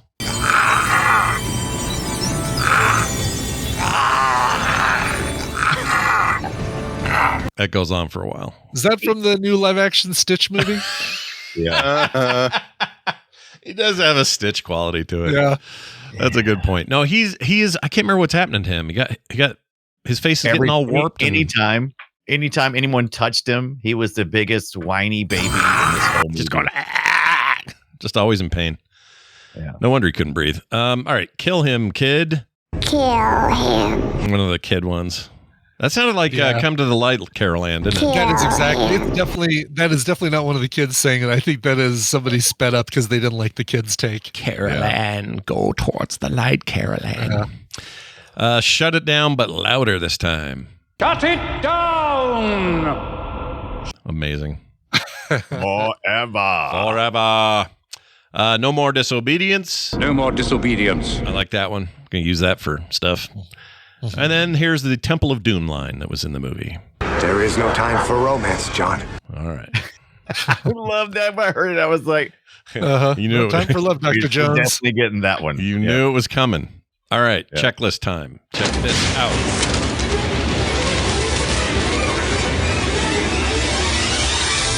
It's the Film Sack checklist. Not safe wrestling on the roof during the switchover. Check. Don't get up there. It's OSHA violation. Mr. Book plus water tower equals huge explosion. For some reason, I don't know why. And there are better ways to die than having your. Are there better ways to die than having your back, the back of your head lopped off by a moving arm on a billboard sign? The answer is no. There's no. No, boy, that was. I knew that was happening. Something was definitely happening with that hand. I mean, the getting squashed by a building, pretty darn close. Yeah, that was pretty good. And their blood was just like black, like tar, like goo. That was great. All right, moving on now to the Star Trek connections. I know of one. Let's see if Randy hits that and others. Randy, what do you got? Let's have two. I want to give you two. Okay. So I'm going to start with Melissa George. Mm-hmm. Melissa George got her start as a teenaged actor in 501 episodes of an Aussie soap opera called Home and Away. Mm-hmm. That's a true story. All right. She played May in this movie. All right. And I think we saw her boobies. Yes, we did see her boobies. Yep. She was in an episode of Star Trek Discovery recently, season 2, episode 8, called "If Memory Serves." She played a character named Vina, and that reunited her with Wilson Cruz, who played Hugh in Discovery, and most importantly, Wilson Cruz played Ricky Vasquez in My So-Called Life, which I'm sure My So-Called Life is a little bit like Home and Away. But anyway, Melissa George and Wilson Cruz were in an episode of 100,000 Heartbeats. Oh, that's nice. What a journey we just went on. Sure. So we also, more importantly, this is I've never done this connection, and I really, really like it. Our executive producer here is Michael DeLuca. Michael DeLuca is now the chairman of MGM Motion Pictures. I don't know if you knew that. Oh my gosh, that's a big jump. Yeah, but 30 years ago, he was just a writer, and hey, potential writers out there, dream big. Yeah. He wrote a little film called Judge Dredd, and he wrote the John Carpenter movie In the Mouth of Madness. And Michael DeLuca also wrote a very weird episode of Star Trek Voyager. It was called Threshold in season 2. And this is the one where Tom Paris tries to prove that people can go faster than the speed limit, like the warp speed limit. I remember that, yeah. And as a result of that, he starts mutating. And then before the doctor can put him back, he goes berserk and he kidnaps Janeway and takes her on a journey through time.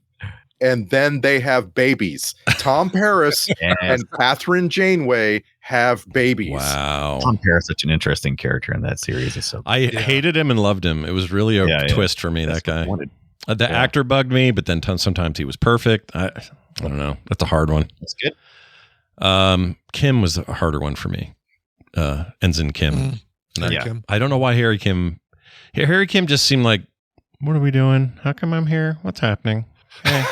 What's happening to me? It's just a weird characterization. All right. Where are we now? Kind of amazed that Kiefer Sutherland was never in any Star Trek anything. Same. That surprised me as well. The other one I would have thought was maybe William Hurt could have been like a Starfleet guy. For sure. Yeah. Somebody like that. And who was the other one? Oh, Bruce Spence. I kind of thought he was in something Star Trek related, but I guess not. A lot of Australians in this, though. You got Bruce Spence, Melissa George. Rufus is British, but let's see. There was another guy in here. Colin Friels, I think. Yeah. And Bruce Spence is not Australian. He's Kiwi. Oh, I didn't know that. Oh, really? He's a Kiwi? They kicked him out because he's like 8 feet tall. They're like, get out of here. Yeah. What are you, a wizard? The largest Kiwi ever. No, get the F out. All right, Star Trek connections are all done. That means it's time for the soundtrack grade. I'd give it an NAEAIT for not as epic as I thought. I think it's a little muted. I don't know why that is. I got the big digital fancy version. I don't know why the music didn't hit me like it did in the theaters, but And Trevor Jones is known for bombastic, right? Like The Last of the Mohicans is one of the most bombastic scores ever written. It's really good. Yeah. And that was before this. He was clearly told to tone it down. Yeah. I think it deserved, I don't know what I wanted out of it. I think I wanted like a Zimmer approach. Something more. I forgot to tell you guys this. I saw a thing from Christopher Nolan who said, Christopher Nolan. Now I'm like the Mario voice. He said that if it hadn't been for this movie, he doesn't even think he would have made Inception. And you were expecting him to fill in the blank with Batman, right? This movie influenced Batman. No, Inception. Okay. Yeah, all Inception because of the buildings and all that stuff. Like, there's a good example of a movie that gets all that stuff right. And it's obviously because the tech is better. He's arguably a much better director. There's like a lot of reasons why Inception would beat this out, but they're kind of in the same boat, minus the same boat trying to get to the sandy to the sandy thing. Shell Beach. Yeah. Let's get now to the social media post. This is where you guys sum it up in 280 characters or less. And I was told this week by the FCC that we can no longer do the order we've been doing. So this week I'm required to start with Randy. Dark City. Like clockwork, the truth is revealed in their plan. All villains are just into real estate, man. That is awesome. That's one of my favorites you've ever done. That's great. That's beautiful. All right. Well done. Brian Dunaway. Dark City. I am a doctor. You must listen to me. Moisture. Yeah. Hashtag shut it down. Shut it down. Hashtag shut it down is a great hashtag. Use it for anything. It's great. Brian Ibbett, take us home. Dark City. The night has 1,000 eyes and 46 bald guys who bought Hellraiser costumes at Spirit Halloween store. Weren't you glad there was an even number of eyes in those eyes? I'm glad. Oh, yeah. I think so. You don't want more than the Cenobite costumes. Yeah. Yeah, you're going to get some of those hardcore people. Just Dunaway. That's the only one I'm worried about. I didn't say it. And it wasn't even him. All right. Well, you're preempting. It's good. There's nothing wrong with that. Yep. Saving my exactly. Yeah, sandbag. Here's the alternate titles just handed to me. This was just now. This movie had a really long title, but in the beginning it was Thunderbolt Ross and Betty Ross try to help Gruppenführer John Smith find out what's going on here. Uber, how does he say? Obergruppenführer John Smith. That's Gluben, Glouten, Globen. Exactly. I think is what you're looking for. Exactly. All right. I was going to get into some. I was saying love bites for some reason. Anyway, or Strangers in the Night. Now, think about that for a second. It's Night City, or it's a Dark City. Dark City. At night all the time. City. And those guys, the tall guys in the coats and hats are called strangers. Strangers in the night. Right. See? That is I see what you did. Yeah, it works, right? All right, let's move on to the emails. We got an email here from Dylan. It reads like this. Dear Scott, Brian, and Randy. He sent this to filmsack@gmail.com. I was just listening to the Blue Steel episode and thought about what Scott said regarding his favorite Filmsack films being ones he had never seen before. He also did a callback to the Core episode, being one of his first modern episodes ever done on Filmsack, talking about the movie Core. Yeah. After doing mostly older films and the nostalgic B films from the 70s and 80s. This got to me thinking about what influences our tastes in films. I think you guys should think about this for a roundtable episode. I think it's fair to say that the four of you frequently reference the movies you saw in theaters as kids as essential to the creation myth of your film tastes.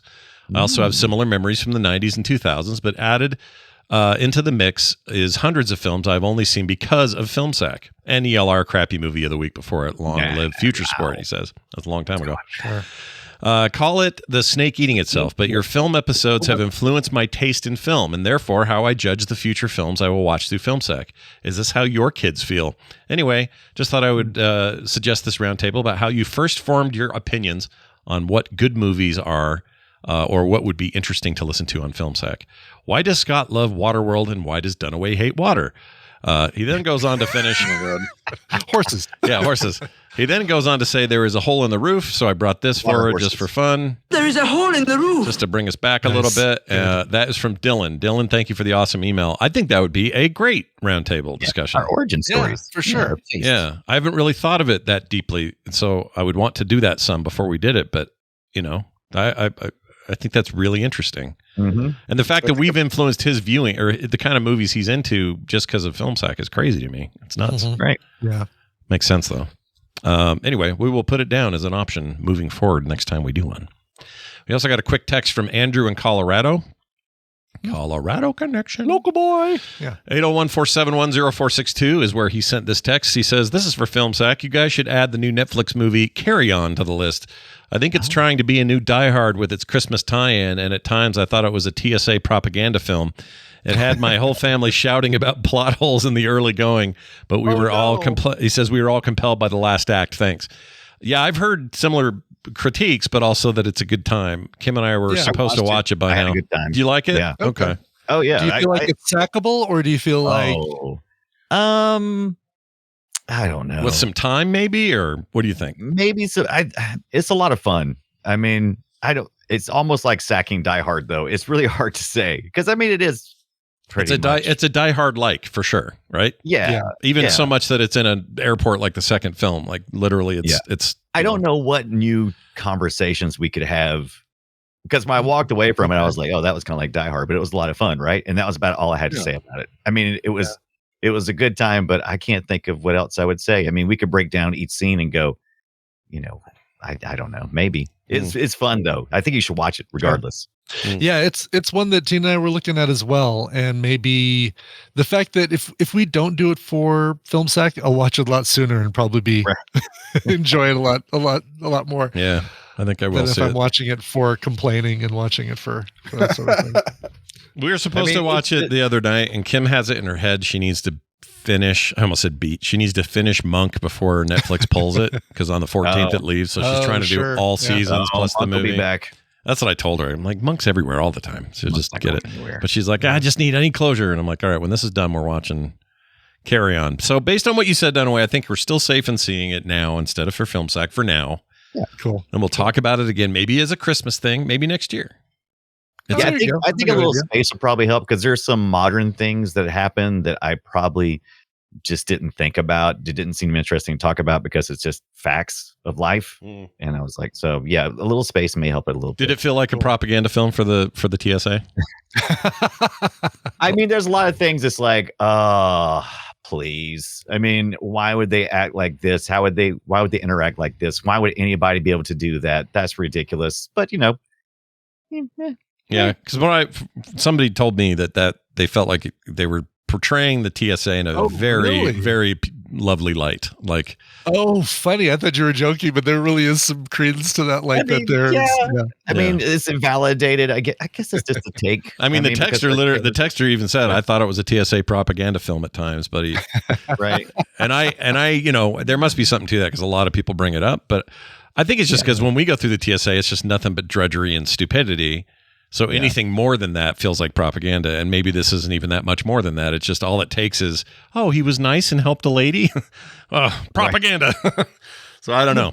I have to see it myself, I guess. For me, we could probably come up with a whole list of movies where the filmmakers make heroes and they make characters that look like heroes out of like mundane jobs. Yeah. And that's like Yeah, that's the thing that kind of turned me away from this initially when I heard of Carry On, because I'm just like, but no TSA agents are as handsome as Taron Egerton and Jason Bateman, and so on and so on. And every time I hear somebody bring up Carry On, I always think, "You talking about the bird?" I'm like, Carry On. Yeah, Carry On. Breathe in the middle of that. Oh, that'd be great. It'd be just a movie about crows and ravens, like pecking people's eyes out. Yeah. At least in a movie where you turn air traffic controllers into character actors, Billy Bob Thornton and John Cusack are kind of funny looking in Pushing 10. Can I just tell you that Landman is the most Billy Bob Thornton you're ever going to see? He's so good in it. I started watching a few minutes the other day, and I need to go back. And it's watch it. great, like, dude.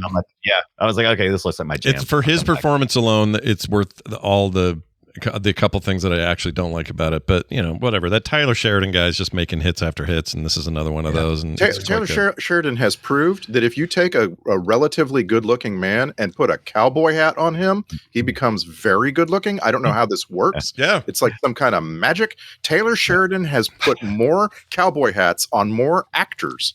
It's just it's unbelievable. Yeah, they carry. There's a lot of lifting with the hats. You're right. And also, Allie. Let me say something about Allie Larder real quick. She's in it. She's one of the co-stars. We haven't really seen her since Heroes, I think. Heroes is where. Yeah. Wow. And prior to that, not Necessary Roughness. The other one, Varsity Blues. Varsity Blues. She had like the desserts on her boobs or whatever. Yeah. She is.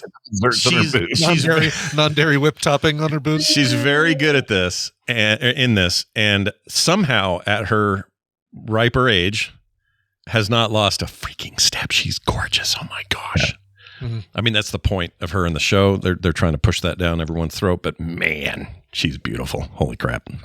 Anyway, do not be surprised if I spend all of TMS Vegas wearing a cowboy hat. I can't believe how much it adds. We could all do it together. I'll wear a cowboy hat. Sure. Let's just all wear cowboy hats. Yeah, why not? I'm in. Sign me up. Well, anyway, there's that. Hey, if you want to send us your own text, you can, 801-471-0462, or email us, filmsack@gmail.com. I want to thank some regular folks on our Patreon for being awesome in the year 2024 and moving into the new year. Ben McCracken, David McVicker, and Whitney Asbury are just a few of the folks who support us at patreon.com/filmsack. If you want no commercials or ads ever, if you want pre-show content every week, and if you want monthly host specials, by gum, this is the way to do it. You also want some art in the mail? I can give you that too. Randy, sorry, I cut you off. What were you going to say? Or you cut me off. Ben McCracken instead of Phil McCracken? What happened to Phil? Phil's probably in there. That might be his real name. Who knows? Yeah. Also, I didn't do these alphabetically, so who knows? Okay. But anyway, if you guys want to be a part of it, please do join up today over at filmsack.com. I'll get you there, or you can go to patreon.com/filmsack. And a reminder that Brian Ibbott's Volume 1, you can get that whole thing over on the store right now, frogpants.shop, and you can't miss it. There's an awesome powder blue tuxedo on him on the cover. There you go. Yeah, you can't miss that. Yeah. Support independent music creation by buying it. That's right. And you'll never my album. Yeah, just know that if you try to play these on streams, you'll get takedowns because the computers don't care who covered it. Right. So good. Yeah. Right, but they're awesome and totally worth it at $10. So go check that out. And that's it. Next movie. Next move. It says Goonies, but is that not right? Oh, dude, Goonies. I've been speaking to you. I know, but I've been not looking very often. So it got moved. So I assume it got pulled or some shit. Yeah, our next episode is going to be Unforgiven, the 1992 Clint Eastwood classic. But hold on a second, because everybody on this planet wants us to do Goonies. What happened? We will get it as soon as it's streaming again. Oh. It got pulled again? Really? Yep. Yes, it did. Damn it. Apparently, Goonies is on that huge list of movies that the streamers only get for 1 month. Jeez, no kidding. What the hell, man? Unless you got Atom tickets and you can go see the 40th anniversary of the theater, we should do that. Let's just go to the theater. It's also on that huge list of movies that they want like real money for. Like if you try to go buy this on, say, Apple TV, they want $8. I know, man. I just like, I don't know. I just don't think anybody's buying a movie like The Goonies in 2025 for $8. Yeah. No. I don't like any of this. This is all annoying me.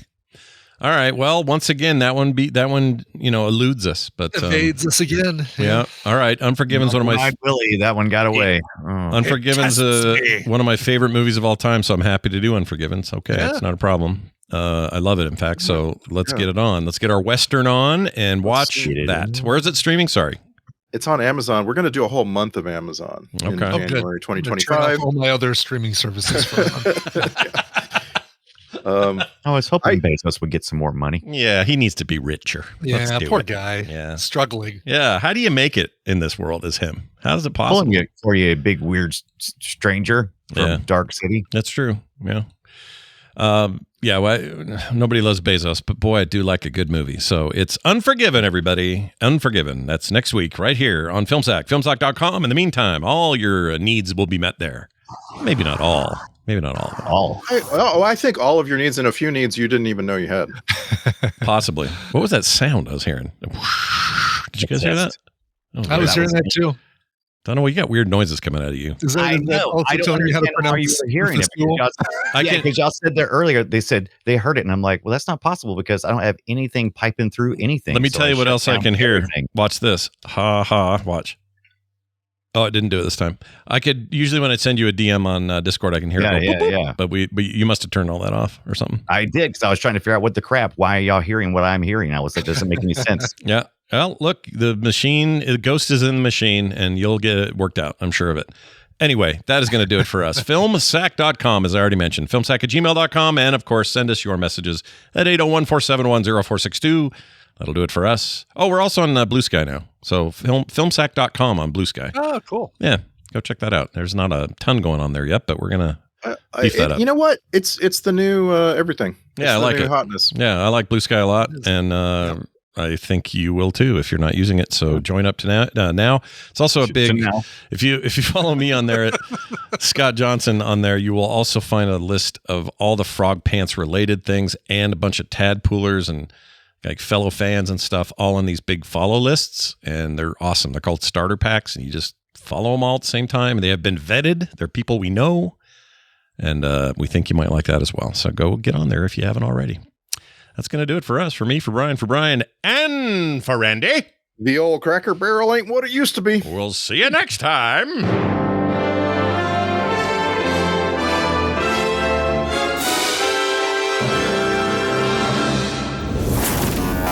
Oh, looks like someone just got their ears caught in the audio cookie jar at frogpants.com.